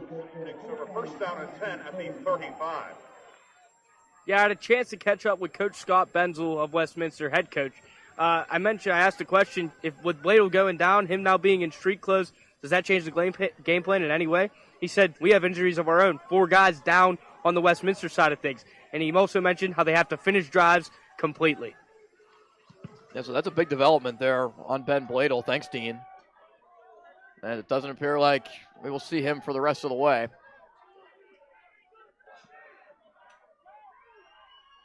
Good starting spot for Sutton Ellis. But they change quarterbacks to Ethan Wiley, and his first throw is intercepted. It's picked off right away. DeAndre Charles on the interception. And, well, Grove City made a change to try to create a spark, put Ethan Wiley at quarterback, and he gave it away on the first play. Awesome. I'm absolutely stunned right now. Coach Leonardo goes for the quarterback change right out of halftime, lets him throw the football, and Ethan Wiley just throws it right into press coverage to get it intercepted. I mean, you can't draw a worse start out of this half for everybody involved in Grove City. And Westminster, who struggled offensively and had great field position, now has the opportunity with great field position of their own right outside this half too. Ball at the 37-yard line after the pick. Shotgun for good. He will hand it off. Cannon up the middle. Clayton Cannon. Pile moves forward. Past the 35 to the 34, and it's able to gain 3. Karcheski was in on the tackle, as well as Brubaker in on another stop. So 13, 14 yards of total offense, however you want to slice it in the first half for Grove City. And a negative play on first down, as we've seen Ethan Wiley play for Grove City this year. That's his second interception of the year on his 25th pass attempt. Can Westminster take advantage? Good to throw. Pass is caught, and Bright Cannon is brought down after just a short gain. It picks up about 2 to the 31. We'll call it a 3-yard gain. And this is the entire length of the game has been in Westminster's favor with field position, with turnovers, and then can you actually put something on the board to show for it? And right now it's 0-0 still in the second half. It seems like Westminster's just dominated this game through yards and also field position, but if you can't put any points on the board, it doesn't really matter. Cannon, Bailey, and Grayson are the receivers. We haven't seen Tate Beachy since he went down with an injury. As good, has plenty of time to throw. He steps up and will run for it, and is dragged down by Karcheski. Right at the line of scrimmage at the 31-yard line on what was 3rd and 4. It's now 4th and 4. And the offense is being held out there. It looks like Scott Benzel put his hands up, signaling a stop sign from potentially coming off the field. They'll take Demir White off and bring Clayton Cannon onto the field on 4th down. 3rd time that Westminster has gone for it on 4th down. They've not converted on their first 2 attempts. It's a similar type of formation, with now Cannon standing to the left of the freshman Good. Needing the 27. Good. Has time, and it collapses in. 3 men just absorbed at the line of scrimmage. Nick Clemens, they appeared out of nowhere. At 1 second, Good had time. A split second later, 3 guys were there. 0 for 3. 3rd time was not the charm. And the big question is, what are we going to do without Ben Bladel? But Grove City just knows they have all these guys waiting, and Nick Clemens, Coach Leonardo said that he is ready for this opportunity. And he just meets, and they all have a meeting at the back of the pile at the quarterback. Nick Clemens already showing that he can fill that role that Ben Bladel just left out. Ben Bladel from Moon goes out. Nick Clemens from Moon comes back on. And Ethan Wiley will remain the quarterback as Grove City takes over. They hand it off. Chase Rankin just gets back to the line. Rankin met by a plethora of defenders. Haven't heard much from Dylan Sleva in this game. He does have a club on that right hand. Has been dealing with something that has hampered him just a little bit this year. Chance to talk to him before the game, dealing with a wrist injury. As it brings up 2nd down and 9. Is able to play with it and fight through those wrist ailments. Ball to 39 with Rankin remaining in the back.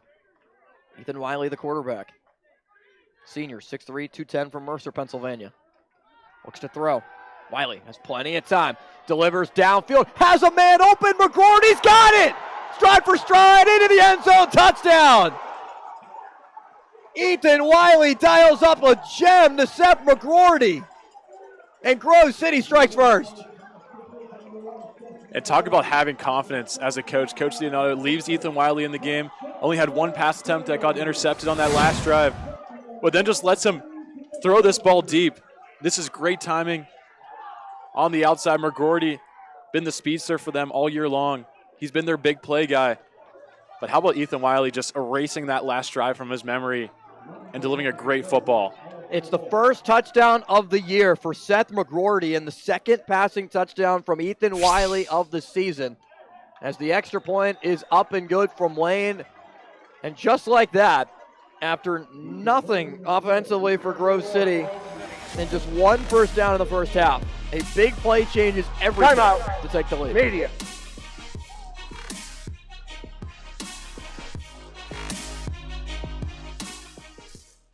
There's a connection between this station, these call letters, and this region that is relatively rare. A lot of us have been here for a long time, So we're not just pronouncing, here's what's happening to you. We're as invested in it as you are, for all of us in Western Pennsylvania.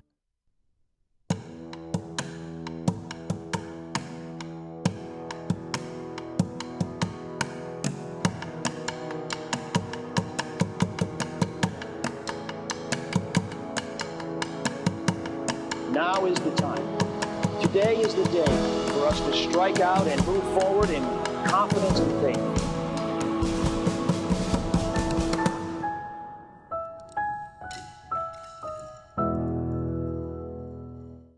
Miller's Mini Storage has the extra room you need. For more than 3 decades, our storage facility in Elizabeth, PA has offered secure, affordable, and accessible storage solutions. Miller's Mini Storage has you covered. Simply bring a lock and key and keep your items safe at our location. New insulated units are available with dawn to dusk access. Storing with us is easy and convenient. Visit millersministorage.com today and reserve your space. Miller's Mini Storage, your space, your way. On Saturday, tune in to KDKA Plus for D3 college football in the PAC as the Washington and Jefferson Presidents host the Case Western Reserve Spartans. This Saturday at 6 p.m. only on KDKA Plus.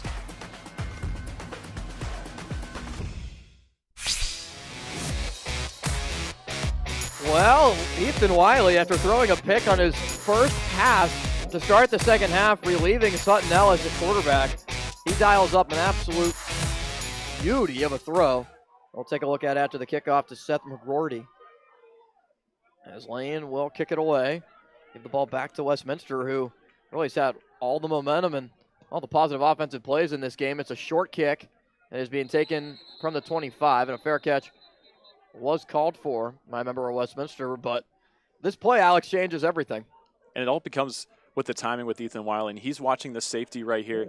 And you're going to have McGroarty on the outside running that deep fade. Number 20. And then you're going to have Peacock up the seam, who's just going to take that safety with him. And the safety's going to go with that seam route with Breck Peacock. And then when you play it, you're going to see McGroarty just have one-on-one coverage on the outside. And this is just a great thrown football by Ethan Wiley. In stride, McGroarty just makes the rest happen. So the fair catch puts the ball at the 25.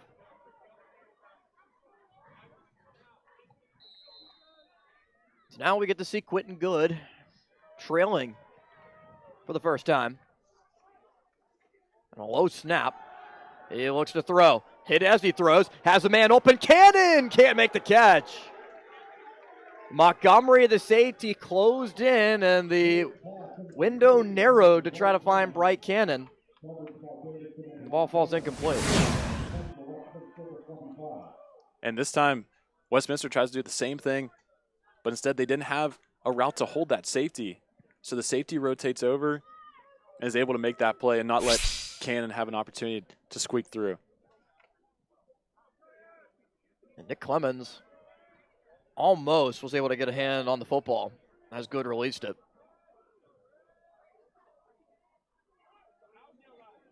On second down, they'll hand it off. Some space for Clayton Cannon. So he makes it to the 30 and gets halfway there. So they'll bring Demir White in on third down. Primarily the third down back. The shiftier of the two, but Clayton Cannon's been getting 5 yards per pop pretty frequently in the game. Kellen Taylor on the tackle.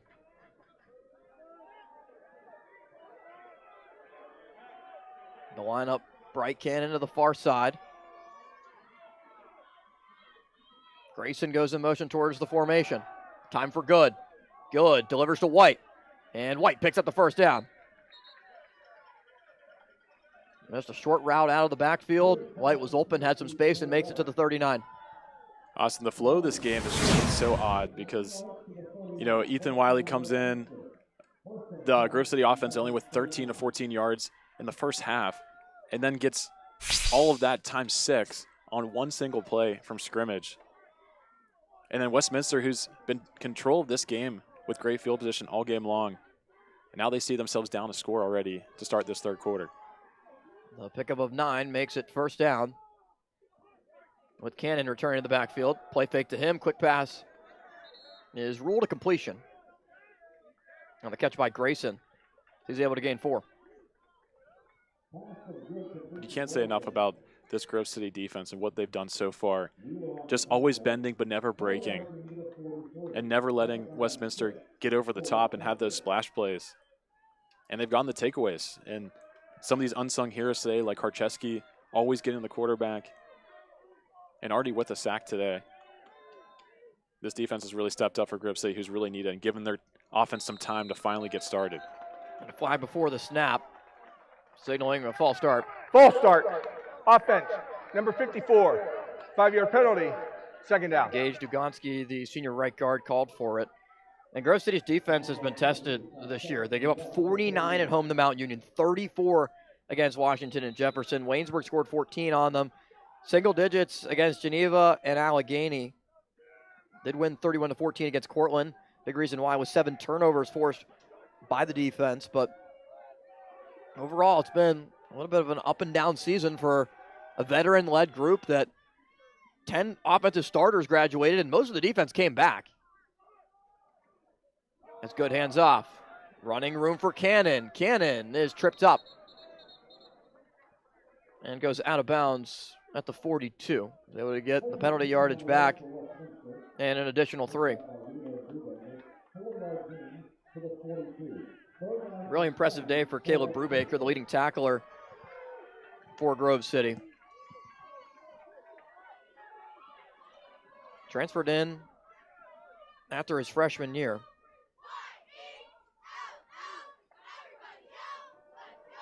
He's been a 3-year starter for the Wolverines ever since.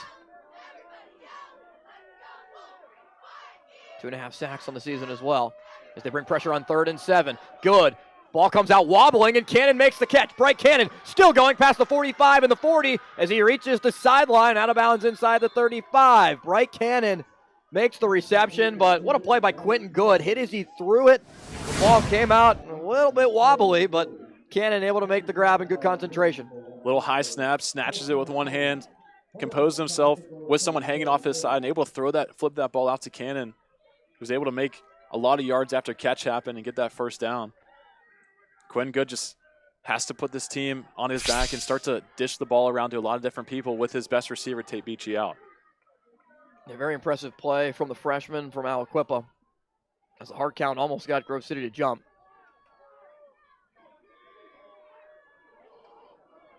Good to throw on the RPO, and it goes in through the hands of Keegan Frazier. And also, we talked about Tate Beachy earlier in the game, and it kind of undermines the success of Quinn Good because of his absence without Tate Beachy. Because the time that he was in, he had 2 receptions, 44 yards, and he had that one really, really big catch for the first down of the game. But without him there, it's a little bit of a different group out there. And it's really hard to get chemistry when you don't have your best receiver out there. 2nd and 10. Brock Koval goes in motion on the far side of the formation. Pistol formation for Good. They hand it off. Clayton Cannon running far side, trying to get the edge. Keegan Frazier brings him down as he approached the 30-yard line. Only able to gain 2 up to the 31. And will set up 3rd and long. We talked so much about the Moon guys early on in the game. Now a lot of the Moon guys are out. Ty McGowan from Moon hurt before the game. Earlier on this season, Tate Beachy hurt during this game. Ben Bladel hurt during this game. On the opposite side for Grove City, there's a inter-friendship rivalry there that has just not been able to come to fruition today, unfortunately due to injuries. Shotgun for Good on 3rd and 8. White's the back. Pressure shown from off the edge from Clemens. It's a quick screen. Pass is caught by Bailey. Bailey first down and more. Bailey makes a cut inside the 15, and he's brought down by Frazier at the 12-yard line. Christian Bailey, the sophomore from Hollywood, Florida, on the quick screen pass. Good play call from Westminster and offensive coordinator E.J. White. Like I said, E.J. White with a great play design here. Getting Bailey coming across the formation, but getting his offensive lineman in front, sending all the other receivers and all the other pass catchers to the opposite side of the field to draw those defenders on that side, and then just sneak Bailey underneath with a couple linemen out front. Both backs are in the backfield with Good. White to Good's left, and now goes in motion to the far side. They'll hand it off to Cannon. Cannon can't get outside. Jack Jolly brings him down in the backfield. It's a loss of 1. You saw Jolly in our halftime interview from PAC Media Day. And the Penn Trafford High School product, who talked about played in that Whipple Championship game, the senior, against a lot of the Moon guys. He makes the tackle. Cade Yacomelli was on that team, went to Wisconsin. One of the very successful players from that 5A championship from down at Heinz Field.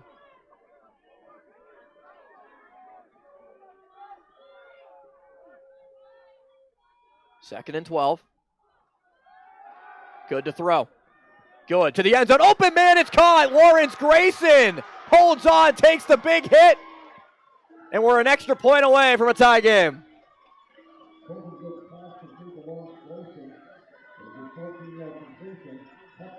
Lawrence Grayson only had 6 catches for 78 yards entering today. This is his first score of the year. Great throw by Quinn Good. And like I said, he just needed to be the guy and give all the keys to him right now. And he really showed on this drive why he deserves to be the starter. And even though he's the 3rd quarterback on the depth chart to start the year, he needs to step up and be the starter. An extra point was almost blocked by Brubaker, but it's good to tie the game. 7-7, 5:25 remaining in the 3rd quarter of play. And after no points through the first half of action, 2 touchdowns on back-to-back drives as we're knotted up in Grove City.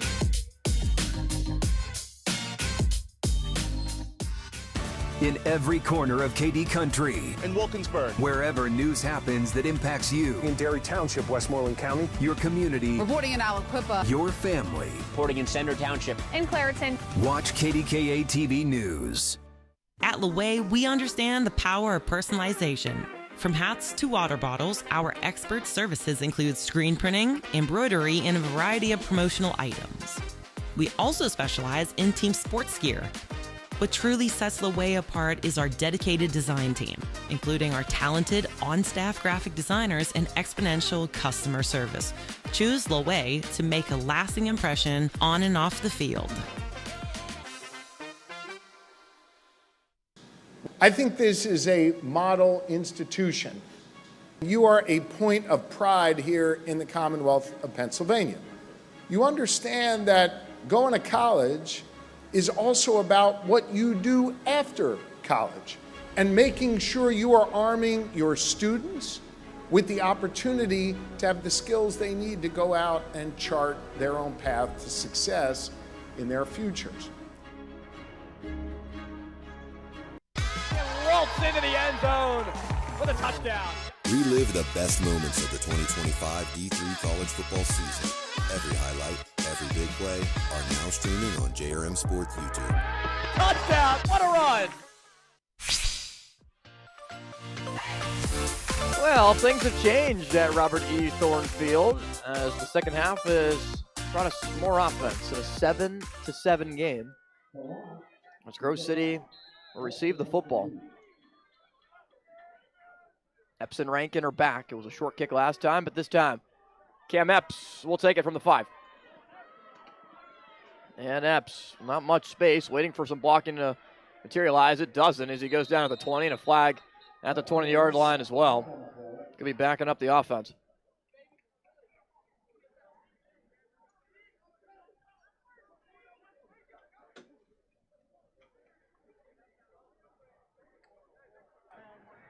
During the return, holding, number 0 on the receiving team. 10-yard penalty, first down.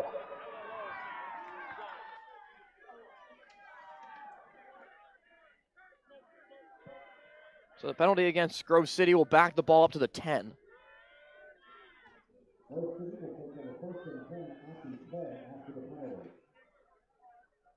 Ethan Wiley in at quarterback.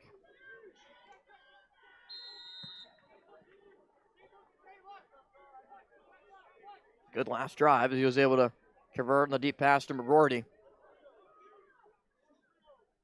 See if he can continue to get into a rhythm with Rankin is back on first down. And they got a Rankin. Powell moves forward for about 4.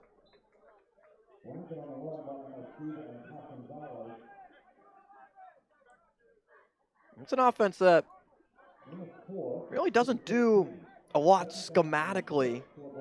Offensively, it's a lot of heavy smash mouth running of the football, some slant routes, a couple of deep routes to be able to take the ball over the top, and something that Scott Benzel said when you scheme against them really just is a physical football game where you have to make sure to stay disciplined.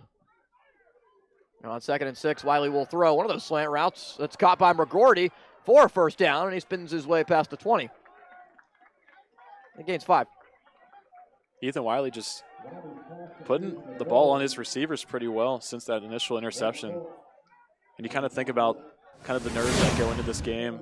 0-0 at halftime, and then you get thrown into the starting spot, have a negative play to start. But then since then, he's really regained his composure and his confidence. And right now, he's looking really dialed in for this offense and kind of the spark that they needed to get started. Yeah, Wiley has been good for them after that interception on the first pass that he threw. As Sutton Ellis is on the sideline. Handoff goes to DeMary. He's met by Sleva right at the line of scrimmage. So Sutton Ellis is standing right next to Andrew DiDonato, who calls the plays, and he currently has a headset on right now.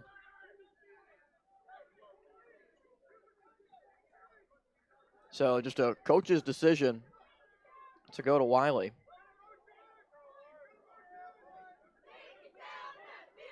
Second and 10.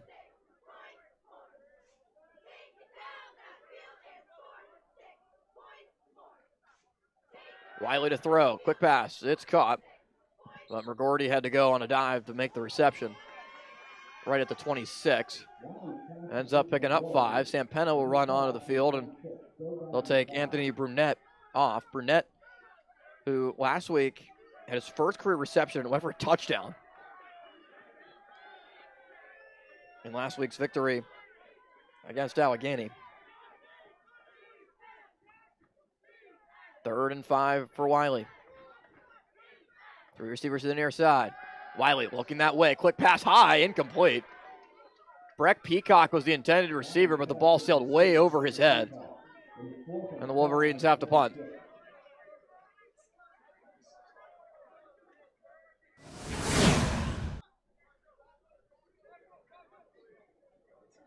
Seemed like the ball just sailed.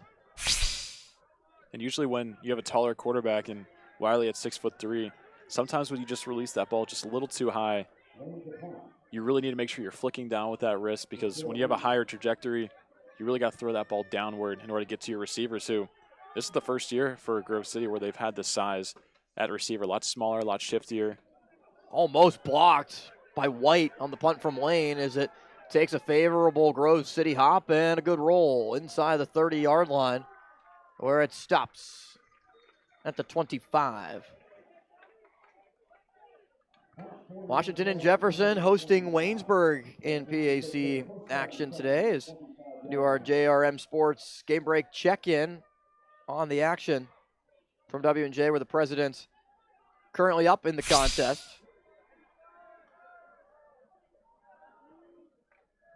$35-0 the score. With W&J winning the battle of 79 against the Jackets.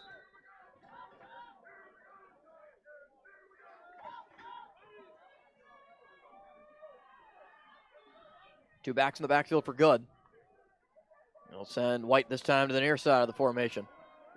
Good steps up, tries to escape away from Clemens. Can he? Good. Just throws it up for grabs, and it's incomplete. Closest man there was Clayton Cannon. But take Ben Bladel out of the game due to injury, and Nick Clemens comes on and has been doing a good job. There's no foul for intentional grounding. There was a receiver in the area. And the Second down. intended receiver was Clayton Cannon. Like I said, Nick Clemens just really showing up in place of Ben Bladel, which has really big shoes to fill. Obviously, both of them are from Moon High School, and we've talked about Moon a ton today. But just being able to fill in someone that the entire offense is scheming around is a really tall task. And now Westminster still trying to find their rhythm again offensively, even without Ben Bladel on the field. 2nd and 10 is Good. Hands it off. Cannon looking for running room, and he runs right into Clemens. At the line of scrimmage for no gain. Talked about Bladel, program record for sacks, 39.5. Ryan Fleming is the next closest with 24.5. His tackles for loss reached 70. Next closest, 52.5. So Bladel, by far and away, the best numbers in those two categories and arguably the best defensive player in the history of Grove City football, especially with the accomplishments of winning 2 conference titles and NCAA playoff game. That's Good. Looks to throw on 3rd and 10. Under pressure. Good delivers across his body. High throw. It's caught by Grayson. Oh, what a play by Quentin Good to be able to set his feet, make the throw, and Grayson to come down with it. And when one guy goes down for an offense and Tate Beachy goes down, Grayson has just been the guy. Quentin Good rolling away from his throwing shoulder, brings it all the way across the field, and Grayson high points that football. And he's been very spectacular today. Just being able to make those contested catches, and Quentin Good seems to trust them. But that high point is something that they teach every single day if you're a receiver. Yeah, Noah Wheeler had good coverage on it, and Grayson even bobbled the football but was able to regain it before he was brought down at the 41. With Good on a play fake. One-on-one coverage, looking downfield. And it's incomplete. Big hit delivered by Mason Klaus. As it was Bailey, the intended receiver, but once again, the double coverage on the go route eliminates any potential big play. And Bailey had a step, but when that ball just hangs up there a little too long, you just see Mason Klaus able to come all the way across the formation and able to disrupt that timing. Sometimes when you just leave that ball up just a little too long, those safeties can really adjust and make back the ground that they lost by going towards the other side.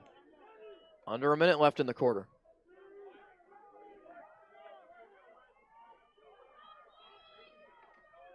Good. On the play fake. Throws far side and incomplete. Just too far for Bright Cannon. It sailed out of bounds. And Good knows that he should have had that completion. Sees Bright Cannon break towards the sideline on that quick out, that speed out.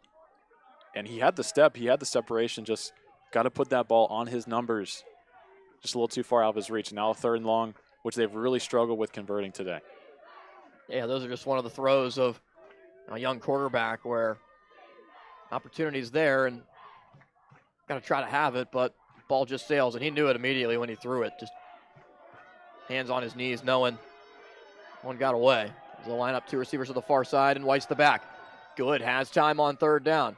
Good, over the middle, high and incomplete, almost intercepted by Montgomery.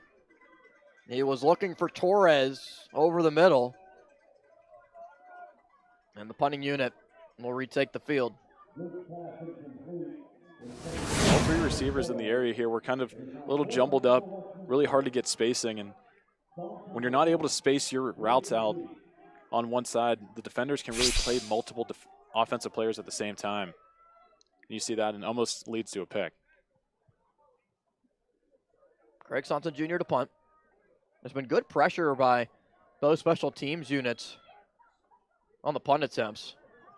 And once again, Jolly almost got there, but Sonson gets away a high kick with a fair catch called for at the 21-yard line by Bowden Davidson.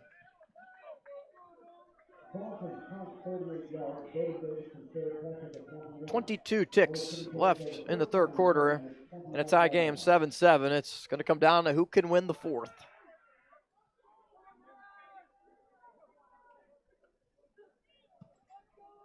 With both seasons on the line. You want a chance to be able to win the conference, a chance to play in a bowl game, host a bowl game? You need this one. A second conference loss would be crucial. Just a couple of weeks left in the regular season. DeMary's the back and gets the carry. DeMary runs over a defender to the 24. Interesting story about Ian DeMary. With the quarter coming to an end, we will tell you on the other side because he passed someone on the all-time Grove City touchdown record that's pretty notable. Who is he? We'll find out in the 4th and decide who comes away with a victory at Grove City. Have a nice day, family. What would they do without me? Can someone fix my hair? Must have cheesy eggs. I can't find my keys. No! Never! I'm the king of Oh, I need some help. I better get more life insurance. You're irreplaceable, but a life insurance policy from GBU Life can provide your family with the resources for a well-planned future. Visit gbu.org to get started. From heating and cooling to a large array of construction equipment, Herc Rentals has the gear you need to get the job done. Herc Rentals is already a staple in several communities across the United States and Canada and have been serving our customers' needs since 1965. With a catalog of equipment that spans the spectrum of almost every kind of solution you can think of. To learn more about Herc Rentals, visit hercrentals.com or call us at 1-888-777-2700. Waltz into the end zone for the touchdown. Relive the best moments of the 2025 D3 college football season. Every highlight, every big play are now streaming on JRM Sports YouTube. Touchdown! What a run!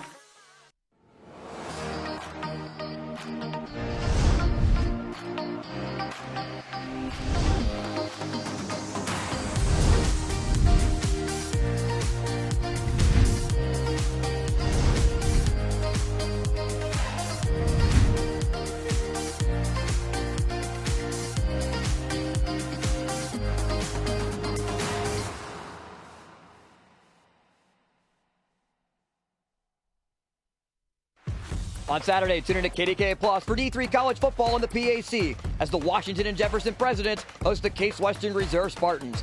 This Saturday at 6 p.m. only on KDKA Plus.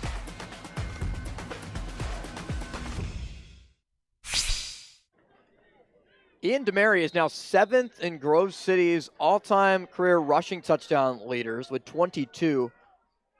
He passed Grove City head coach Andrew DiDonato on the career list last week against Allegheny. He's also tied for 6th in program history in yards per carry as Wiley is taken down in the backfield.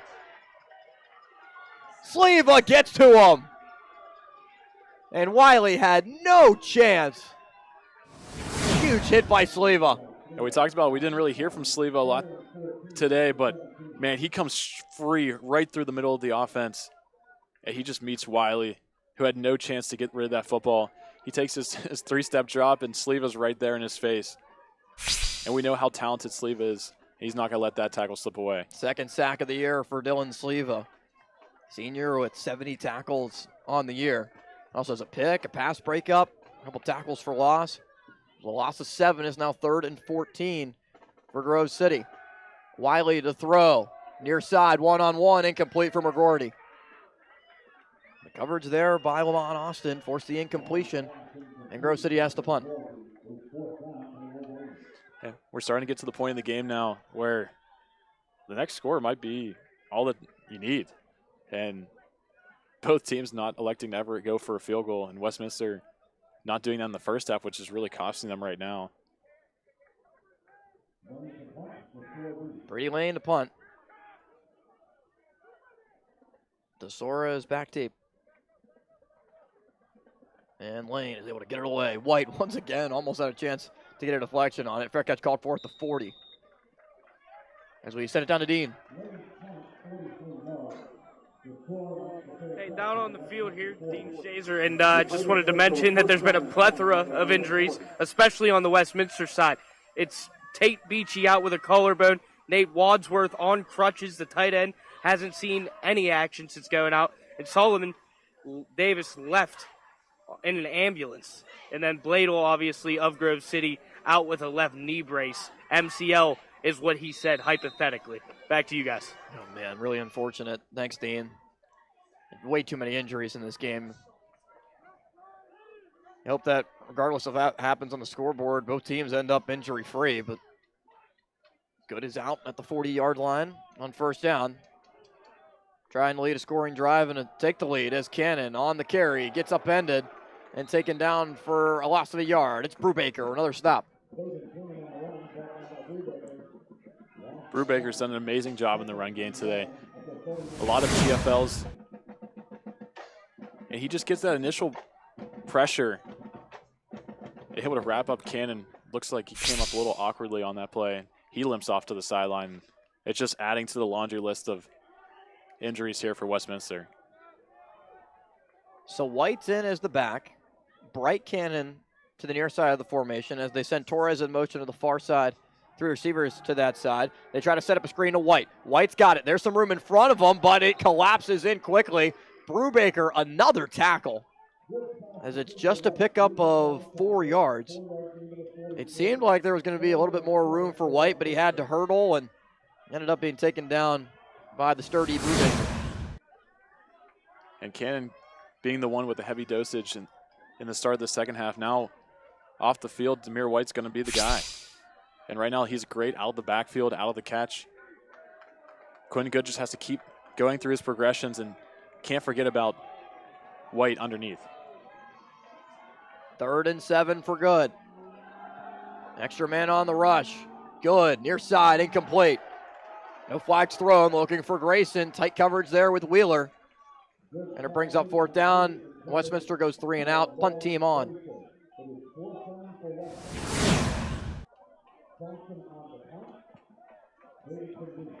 Quinn Good just not able to find a rhythm in the second half.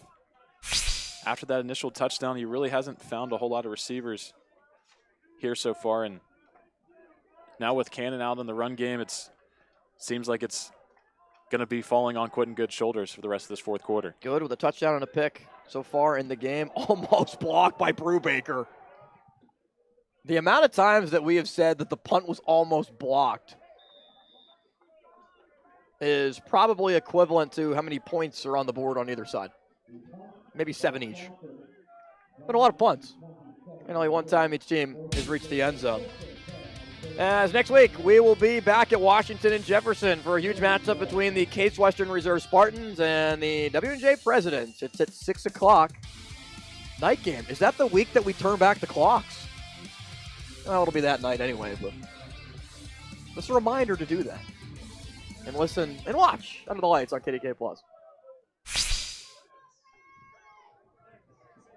when it gets dark at like 4 o'clock.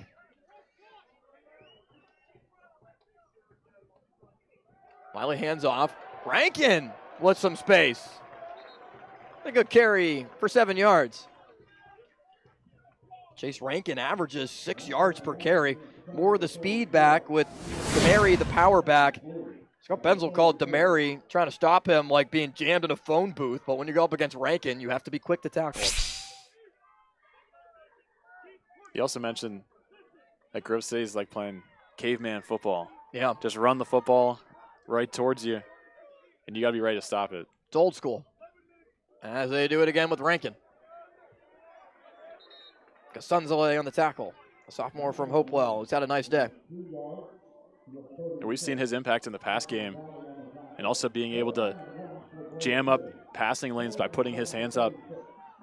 But also you can't really minimize the impact he's had in the run game and everyone on this Westminster D-line's impact in the run game.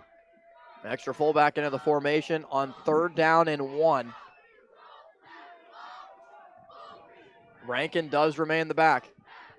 Pistol for Ethan Wiley. Both Hoddle and Brunette in the formation, in the backfield. They go to Rankin. And Rankin does not get there at first, but he breaks out of it. What a play by Chase Rankin. Extra effort to get to the 41. It looked like he was stopping the backfield. And it got to the point where I couldn't even see number 24 anymore. But then Rankin's able to fight through and somehow just pulls himself out of the pile. Gets met initially. Somehow does not get a knee down and keeps turning his legs. And Westminster's in shock, just like we are up here. Yeah, Lamont Austin had him wrapped up, but Rankin found a way to escape. Just a great run by the junior. Keep the drive alive. And he'll get it again. Runs right into Marcus Finley after a pickup of 2. And Finley meets him in the hole. And you heard that contact from up here. And he was not letting Chase Rankin get away on that one because if you're a defensive player, that's just inexcusable when you're not able to get a player down like that in a pile of that magnitude. and also on a down that was so important to give the ball back to your offense. Grove City taking its time on offense, making sure it gets set into the line with Wiley having Rankin about a yard behind him, but to throw. Wiley to the far side, miscommunication, it's incomplete as Daniel Sullivan ran a much deeper route than the ball that was thrown to the 40. Wiley was under pressure as well. There was a good rush on him. He was able to get it away in time, and the incompletion will bring up third down. And that's important. You got to get the ball away when you don't see anybody down the field, because once you take the sack, there's a stat that's as soon as you take a sack on any given drive, the odds of you scoring a touchdown drop by over 90%. Significant.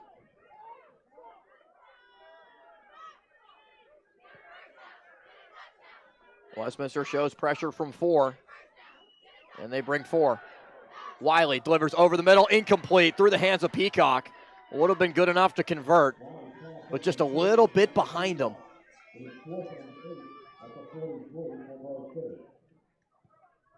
Offense comes off the field.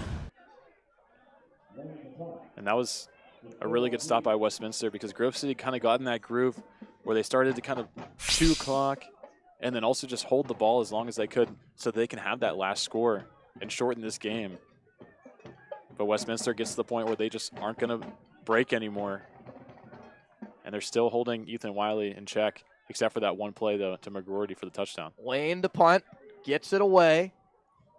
Another high kick that will bounce out of bounds. And it's being ruled out of bounds at the 33, where Westminster will take over. Tie game, under 10 left in regulation. Quiet on set? No way. This is Jake's time to shine. And Ryan's, and our crew. Cameras, check. Drones, check. Checking that shot we just checked? Double check. We ain't got time to chill. We're out here capturing this action. This is when we get to work, to bring you every moment live, no matter what. Broadcasting changes everything. Transform how you experience the game with JRM Video Production. Students come to Westminster with goals as unique as we are. Some know the career we want, like Jaheim, who's going to be a physical therapist. Some know the major we want, like Tori, a double major in marketing and math.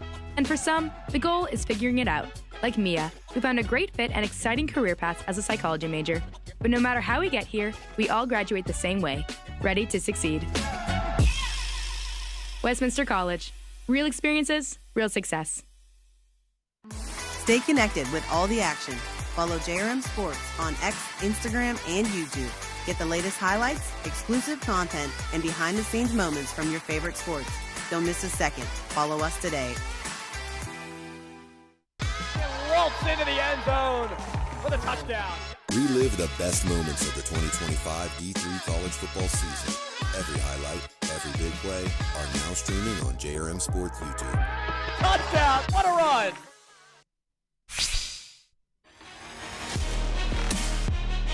All right, Westminster takes over at the 32.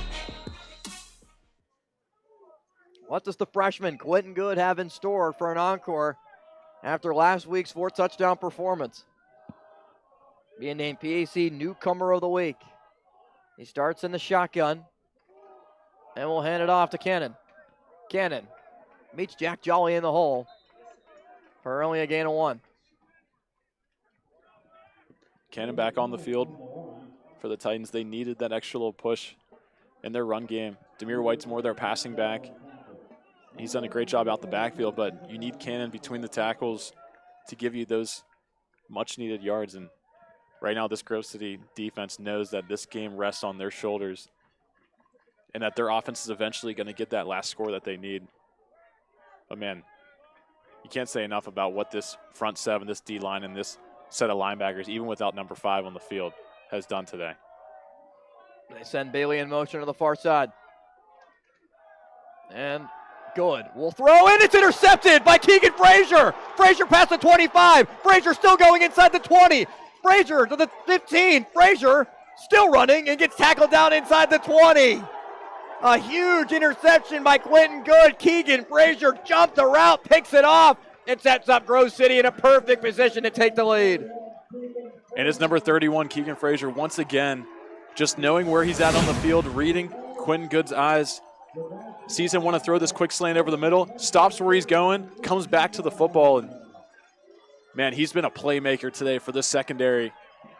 2 game-changing plays for his defense, and now they're in field goal range already, and we're going to see some interesting last 8.5 minutes of football with Grove City now on the upswing. And Good just never saw him. Pretty clear that he thought that Frazier was just going to continue running towards the boundary, but stopped, made a great play on the football. And now Wiley with Rankin in the backfield. He'll hand it off. Rankin over left tackle. Gets brought down after just a gain of 1.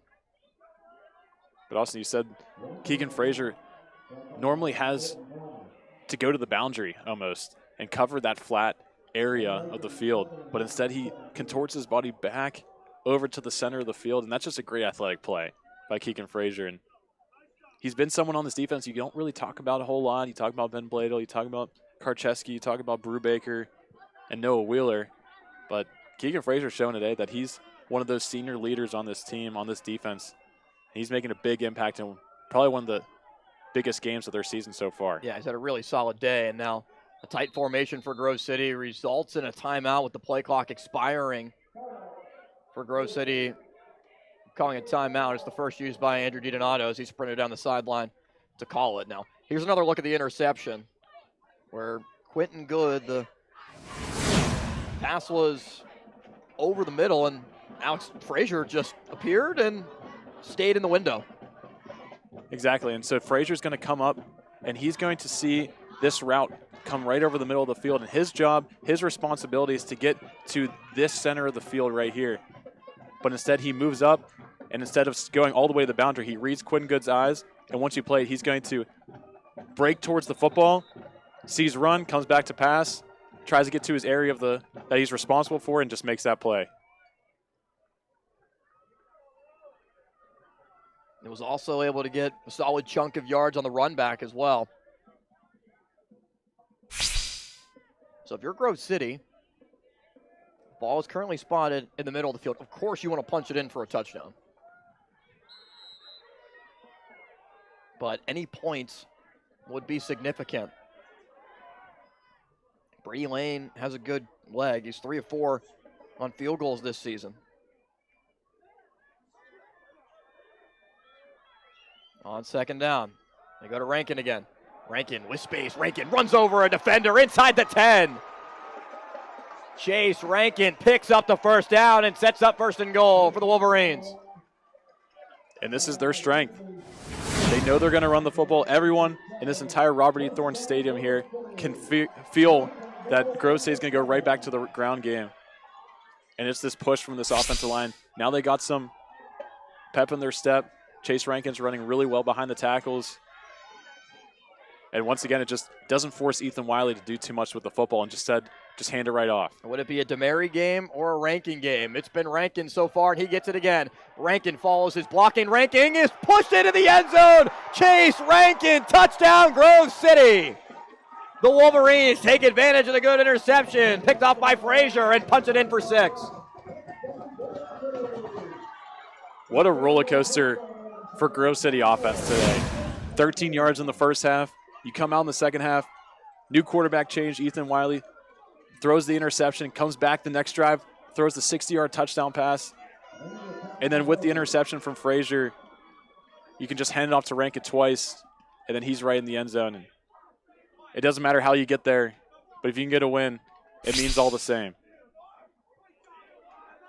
Brady Lane on to kick the extra point, up and through. 14-7, Grove City takes the lead. An offense that had 14 yards in the first half now has 14 points on the scoreboard. And you really wonder what was said by Andrew DiDonato at halftime, because wherever it was, it's worked for both sides of the football. As Case Western has gone final at Teal, 55-7. Presidents all over the Jackets, 42-0 in Washington. Allegheny and Hiram underway in a scoreless game in Geneva. The quick striking offense of the Golden Tornadoes are a far cry away from the triple option. And they're up 14-0 on Bethany. How about the job that Coach DeMarco has done with Geneva?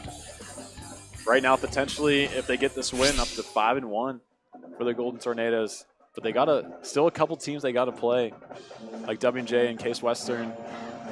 But who knows what the Golden Tornadoes can do now with their new look offense, and they're throwing the ball over 50 times a game. There's a possibility they can make some noise still. And Caleb Romano has shown that he is the real deal so far, and all those senior receivers, they could be dangerous. And if you're a W&J, you're not really having an easy path to finish out this season. You get past Grove City, you get past Westminster, but you got Geneva, and you also have Case Western next week. So this game has the potential right now, Grove City and Westminster, the potential to still fight for that conference championship, depending on who wins this outcome. Yeah, but you have to win this one. Very important, because you can have at least a share with just one loss if Washington and Jefferson goes down at some point. It won't be today, but further on in the season with just a couple of weeks left. Still plenty of time for Westminster to be able to respond. As it's a short kick. It is taken by White past the 20. White. The room evaporates as he approached the 30. So how does Quentin Good respond? He's had a solid day so far, but has thrown 2 interceptions. He's looked comfortable and composed in the pocket. Grove City did well to disguise with Frazier, jumping the route and forcing the interception, jumping into the zone. Be able to make the grab, but if you're good, have to just try to shake it off and go back out there and act like it never happened. And don't throw it towards number 31, that's for sure. He starts in the shotgun. Has time. Good. Steps up. Delivers incomplete. Looking for Koval, the tight end.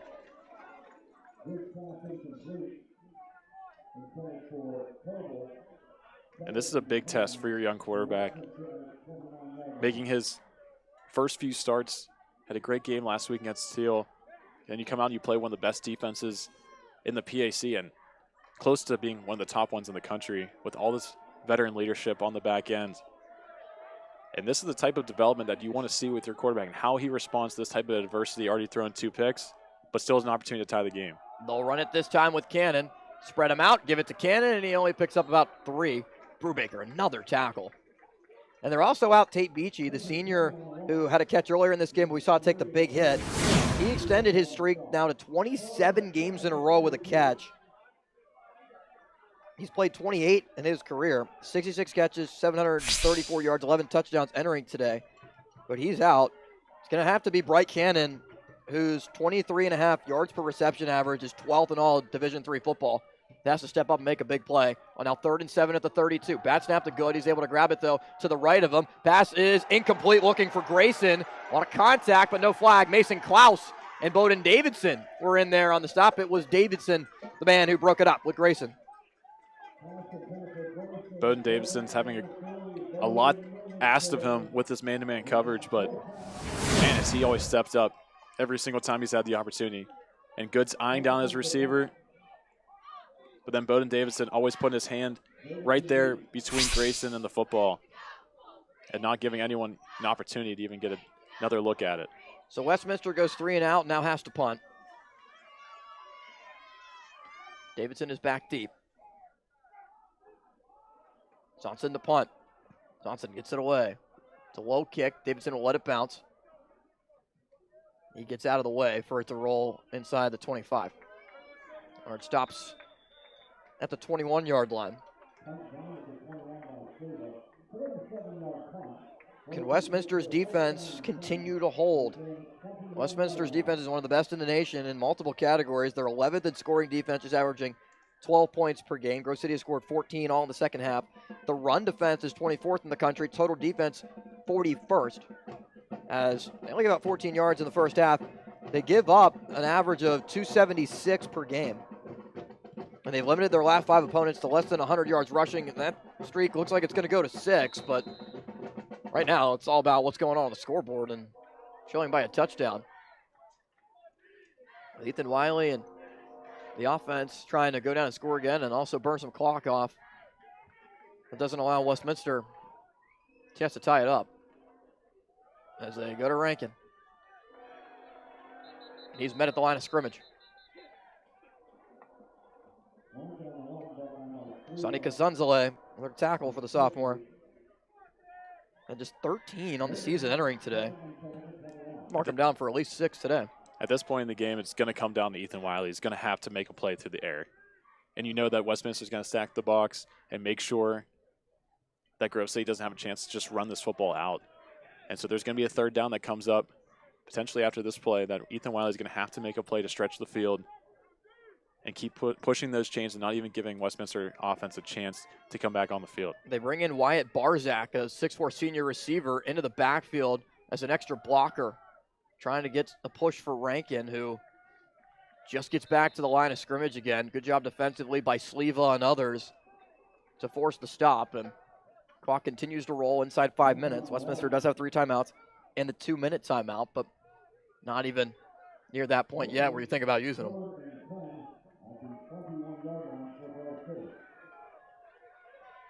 Grove City is also on its 3rd center of the season. Bobby Benton injured with Zeke Swift in there. He started the game, the sophomore, 6'2", 300 pounds from Bishop Canevin High School. Both teams dealing with significant injuries as Wiley has to throw on 3rd and 10. Wiley delivers near side, has a man open. McGroarty's got it. Seth McGroarty with just enough separation past Lamont Austin. And it is being signaled enough for a first down on the gain of 10. And that's the type of play I said he was going to have to make all the way across the field on that comeback route to McGroarty, who gets the separation that he needed. But it seems like Ethan Wiley just needs to do it one more time to get that first down. But that's the type of play that you want to see step up when your defense has done so much already. You just need to just not even give them an opportunity to come back on the field and have to win the game for you. Yeah, big throw for Wiley as he lines up in the pistol with Rankin in the back. Wants the play clock go down to 2 before they give it to Rankin. And Rankin brought down by a couple of different defenders, including Austin. Devin Mila's been banged up with an ankle injury, but he's out there for Westminster at safety. Young freshman they like a lot from Davie, Florida. Expect them to go right back to the ground game with Rankin, and still a little bit of a shock here that they don't have DeMary out there right now with the power back. You just need to get as many yards as you can, and right now they feel like Chase Rankin can do that for him. Yeah, Rankin has gotten the majority of carries today. They snap it with 1. Back to Rankin with a pulling fullback. Rankin almost broke it loose. He was tackled by Finkley. A couple yards shy of a first down to the 39. Was able to pick up 5. And Finkley kind of saves that long touchdown run. If he doesn't hit Chase Rankin once again, he still has the chance with the balance that we've seen before on some other rushes from Chase Rankin. You really need to make sure he stays down. Grove City does need to run a play before the 2-minute timeout on 3rd down and 3. And the Titans are going to stop. They'll run it again. Rankin doesn't get there. Westminster gets the stop it needed. And we reach the 2-minute timeout. 4th down. Decision for Grove City upcoming after the break. A house is just 4 walls, but a home, that's something more. At Your Town Realty, we don't just work here, we live here. We're small by choice, with deep roots and real relationships that go beyond transactions. And because this city means so much to us, we give back, year after year. It's not about being the biggest. It's about being the one that feels like home. Your Town Realty, locally owned, community grown. Thanks for fixing the door. I was nervous about that lock. To your family, you are more than just your income. What would she do without me? She'd probably have to marry our next door neighbor, Todd. Well, Todd, I have no feelings for you whatsoever, but I'm going to have to say I do. I can't afford a handyman. Better get some life insurance. Although you're irreplaceable, a life insurance policy from GBU Life can provide the financial security your family needs for a secure future. To get started, visit gbu.org.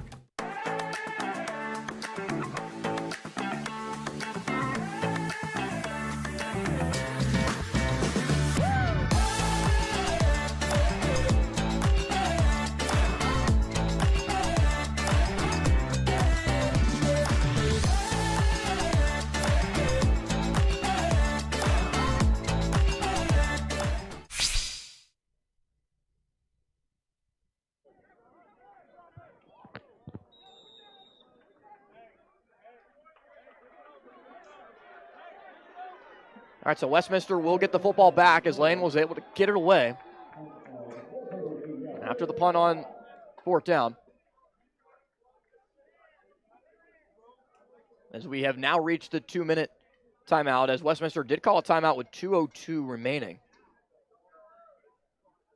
So a little surprised that Scott Benzel just did not allow those 2 seconds to roll off the clock and just ultimately keep 3 timeouts in his back pocket. Well, it seems like either way he was going to use the timeout. But, yeah, unless there was some miscommunication there on the punt return, which I don't think there was.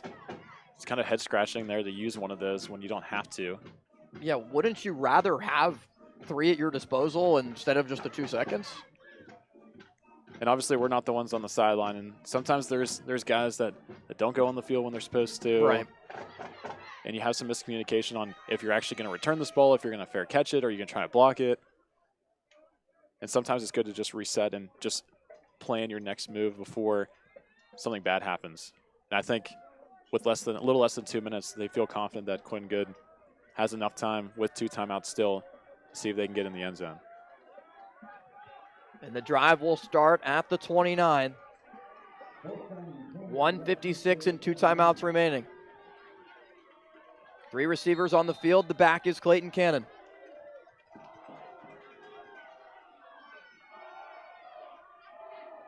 Grove City shows 4. They bring 4. Good with time. Delivers far side. High passes through the hands of Bright Cannon. Incomplete.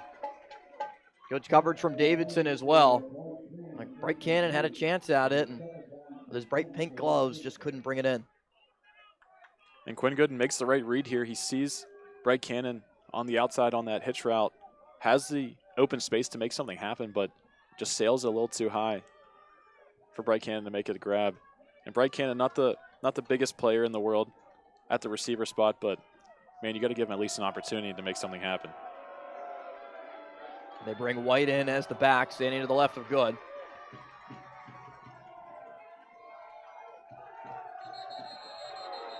And a flag comes in as it looked like the snap was late from Jack Kreider, as there was no chance for Good. False start. Offense. Everyone but the center. 5-yard penalty. 2nd down. Not a good thing when everyone but the center. Please reset the game clock to 1:52. 1:52, please. Everyone but the center ends up moving, and it just makes it a busted play from the start. And taking those negative plays right away. And sometimes you just can't get yourself backed up. And right now you have less than 2 minutes, 2 timeouts. It's already 2nd and 15. Quinn Good's really going to have to show something now. 2nd down at the 24. Good. With time, steps up, far side, incomplete. Just overshot Christian Bailey. Would have set up 3rd and manageable. And imagine it's 4-down territory for Westminster, or at least get half of it back on 3rd down. You can't pick it up all here. Then you also talk about that timeout that Coach Benzel used already, because if you throw an incompletion here and you have to punt the ball away, at least you have an opportunity to use all 3 timeouts to get the ball back again if you really wanted to. But at this point in the game, there's not a whole lot of time to get the ball back to Grove City, so you really have to make something happen in 2 downs now. The lineup, Bright Cannon on the near side, Koval in at tight end in the slot far side. They bring Jolly on a blitz. Screen passes incomplete. They set it up for Bailey, and it looked like a well-designed play with Grove City bringing the blitz, but the pressure got to Good, couldn't get it to Bailey, and it goes off his hands. Man, there's a lot of red jerseys in that backfield as soon as that ball snapped. And Quinn Good just trying to make something happen and almost tosses it and throws it up for anybody to take. Still not able to connect with Bailey. This is 4th in a really long time. 4th and 15 for Quinn Good. Talk about a freshman moment right now. Got to try to convert on 4th and 15 for Good. Pressure comes from Grove City. Good does have time. Escapes to the far side. Good delivers downfield, and it's incomplete. Can't connect with Bailey. Grove City holds on 4th down, and the Wolverines will take over. 1:37 remaining. Westminster can only stop the clock twice.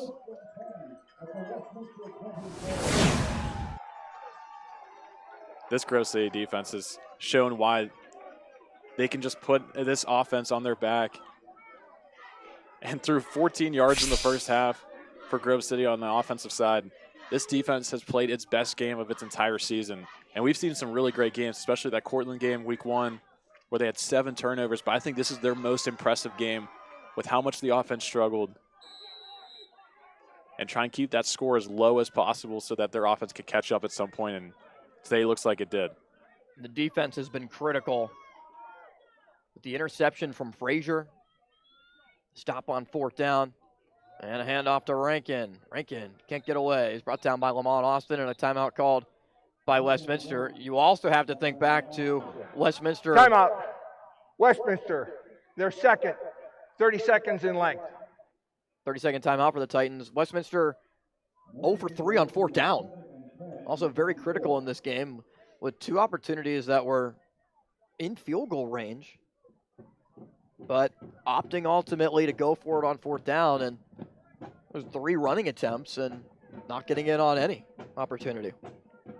But it's interesting to see now Westminster having another timeout, and then the play clock is going to take 40 seconds off the downs that they're not able to stop it. So you're going to have very minuscule amount of time, but still with some time if you really need it.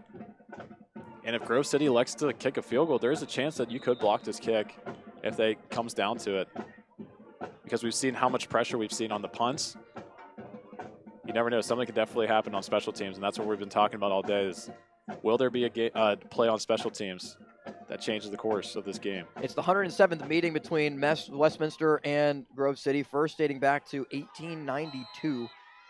Westminster and Grove City have played in sports dating back to 1884. The home team is 4-4 in the last 8 meetings between the 2 teams. It's been back and forth between 2 teams very familiar with each other, recruit the same area, recruit a lot of the same players, and they go to Rankin on 2nd down. And Rankin picks up maybe a yard. Final timeout used by Westminster. It stops the clock with 1:26 still to go.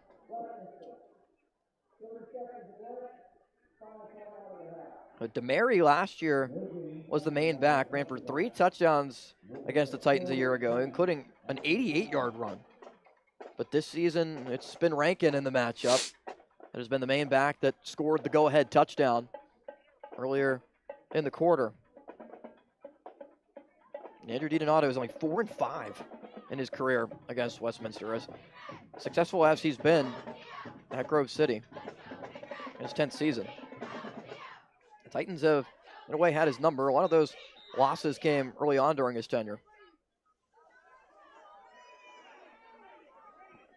Now if you're Westminster, you need another stop and try to control the clock as much as possible, where if Grove City does elect to kick the field goal, got to try to get a hand on and block it from preventing it to being a 2-score game where it becomes out of reach.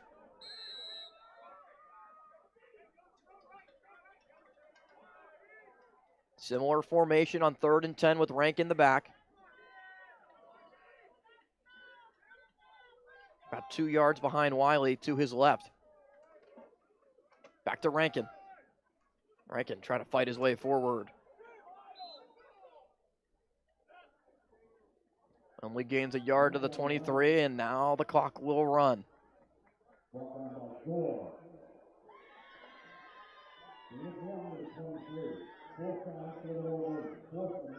Seems like Coach DiDonato is just going to let this run down and called one of his 2 remaining timeouts. Try to milk every second away from the clock and try and prevent Westminster from having any sort of chance to come back. Yeah, there'll be about 40 seconds left on the clock when he calls the timeout.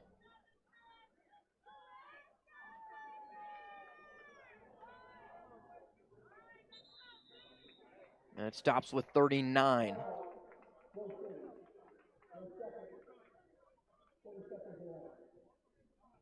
So they could send the field goal unit on with Brady Lane, make it a 2-score game. Do you even think about going for it on 4th down and just forcing Westminster to go the entire length of the field and not risking a potential block? I think you have a lot of faith in your kicker for Grove City, and now there's an opportunity to make the game completely out of reach. So I would think they're looking to kick this football, even with the potential of getting it blocked. Dean, what would you do in this situation?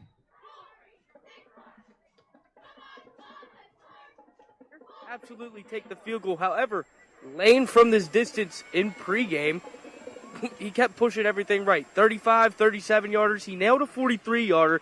This one being from 40, it's questionable, but those were on the right hashes. So if he's pushing it from the left hash, it might just go in. We'll see, Austin. Yeah, and at the moment at least, Dean, it seems like he's not going to get a chance as the offense is back out there on the field. Westminster out of timeouts. Grove City has 1 left. They put an extra second back on the clock. And we'll mark it at 40. 2 receivers and 2 fullbacks in the formation. Rankin, the running back, standing behind Wiley. They will run it with Rankin. And Rankin will not get enough, but it does end up bleeding another 6 seconds off the clock. He's down at the 21, so Westminster will have to go 79 yards in 34 seconds to tie the game. And against this defense, and it seems only fitting that it's going to end with Westminster's offense against Grove City's defense, which has been a great matchup to watch so far, and Grove City has gotten the best of Westminster all day long in terms of putting the ball in the end zone.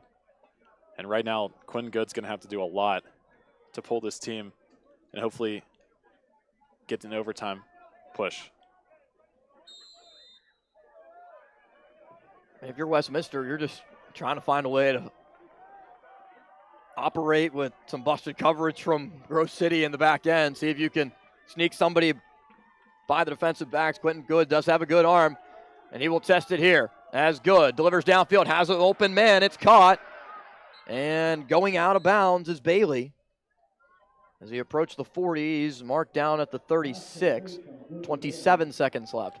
But this is what Grove City is going to do. They're going to throw everybody back in coverage, play deep zones, just not letting anything over the top. And they'll take these underneath stuff because they don't just need a field goal. They need a touchdown. So as long as you keep them out of the end zone in the next 27 seconds, you're going to win. They'll line up with Bailey and Cannon to the far side. White's the back. 2 receivers line up near side. Grove City brings pressure. An extra man is Brubaker. Good, hit as he throws. Downfield, passes intercepted. Noah Wheeler grabs it and seals a Grove City victory. Welcome back, Noah Wheeler. 3rd interception for the sophomore, and it ices the game for Grove City to keep its PAC hopes alive. And right now, Grove City was just waiting to see if Quinn Good was going to get a little greedy and try and throw the ball up. And Noah Wheeler just playing that deep center field spot, just finding the ball, and that's right in his hands. And Grove City with a terrible offensive performance to start this game, and they somehow just put enough points on the board because of this amazing defense that they've seen all year long. 3 interceptions by Quentin Good and a strong defensive stand. The best defensive effort in conference play of the season for Grove City. The Wolverines pull out the victory, improved to 5-2 overall. They're 4-1 in the conference. They stay alive with a lone loss to W&J to potentially win a share of the conference or even win it outright. Who knows what could happen the rest of the way. But Grove City After 14 yards in the first half, they score 14 points in the second. Defense able to force a few turnovers, stop Westminster on fourth down 3 times. And the Wolverines get the better of the rivalry against Westminster. Westminster had its opportunities, had its chances, but just ultimately not enough for Scott Benzel's group. As the teams meet at midfield to shake hands, and a hard-fought game, a very physical game. Multiple injuries. That was one in the trenches for Grove City, but the big play to McGroarty, a couple big throws that Ethan Wiley coming into the game to replace Sutton Ellis that he made. The plays to McGroarty, that connection is what made the ultimate difference. And it was taking Sutton Ellis after that first half and putting Ethan Wiley in, and you make the quarterback change, and then he throws that interception right out the gate of the second half when the next time Grove City gets the ball. Then you start looking around and figuring out who's going to be the solution at quarterback. But then that next drive, Ethan Wiley steps up, throws that ball to McGroarty down the field. And that just kind of led to a very productive second half for this offense, who has really been struggling in the quarterback position. And honestly, I think Grove City's still trying to flip and find who their quarterback's going to be down the road. Yeah, because even throughout the season and talking to Andrew DiDonato during the week, he said, when we asked about Sutton Ellis, the cat is out of the bag. Sutton Ellis is the quarterback this week, but we saw Ethan Wiley come in the second half and ultimately made a difference. And big reason why was the interception that was made by Keegan Frazier, a huge turning point in this game. It set up Grove City to score the game-winning touchdown. Frazier, the senior from Knock High School, his third interception of the season. He is standing by on the field with Dean Shazer, our player of the game. Keegan Frazier. Here was senior defensive back Keegan Frazier, 2 interceptions, 1 at the goal line and a big one in the fourth quarter. Talk me through the one at the goal line. Did you feel that you were down at the one, or did you intercept it in the end zone? What are your thoughts there? I thought I was in the end zone, but not much of what I say. It's all the ref. But first, it started off with the line up here. They made the quarterback all uncomfortable, so that's why I got the pick back there. And then talk me through your second one. Same thing. Everyone up front's doing their job. Everyone's doing their 111th, and then I just was there for an impact play. And describe this win and the morale boost that it brings to the team, especially still having hope for the PAC championship. Another one, not to mention. It was a lot of fun. My high school team wasn't like this. To be a part of this team, how we play, the energy, it was just amazing. Oh, man. Appreciate it. Good luck. Yes, sir. Thank you. Thank you. Have a good one. Yep. Back to you guys. Yeah, it's been a good one, Deanie, for Keegan Frazier. A good performance for him. He has 2 interceptions in the game, and the 14-7 victory. The Grove City Wolverines, and Frazier will now lead them going to the top of the stand with the band to lead the alma mater here at Grove City. Pretty sweet for the Wolverines to be able to win this one, and especially the fashion that they did, rallying behind Ethan Wiley. Frazier, 2 picks. Strong defensive effort from a team that is built with an offensive head coach in Andrew DiDonato, but a defense that has helped make this program a national power that we saw in the game against Cortland, 10th in the country. And in this one today, keeping Westminster under 10 points, a defense that last year averaged 11.5 points per game. This year, it's a lot higher at 21. This is more like it, what we've seen from Grove City. At least Andrew DiDonato has to think so. As Case Western beats Teal by a large margin. Same with Westminster, with W&J, I should say, against Waynesburg. 56-0, just hit final. Allegheny up on Hiram 7-0. And Geneva ahead 23-7 at Reeves Field against the Bethany Bison in the second quarter of play. Those will be the last 2 games to commence, as the final score here from Robert E. Thornfield is 14-7. The Grove City Wolverines keep their PAC hopes alive, trying to keep up with W&J. The Westminster Titans drop to 4-3 and 3-2 in conference play. For everyone inside our JRM video production truck, including Jake Mislipchik, Madison Benedict, the Bonity brothers, and Corey Berger with Evan Laurent running our sideline camera. Everybody stands up here in the booth running the main camera as well. And for Dean Shazer and Alex Tarrant, Austin Bechtold saying so long from Grove City, where the Wolverines win it and keep on rolling in the BAC season. We will see you next week from Washington.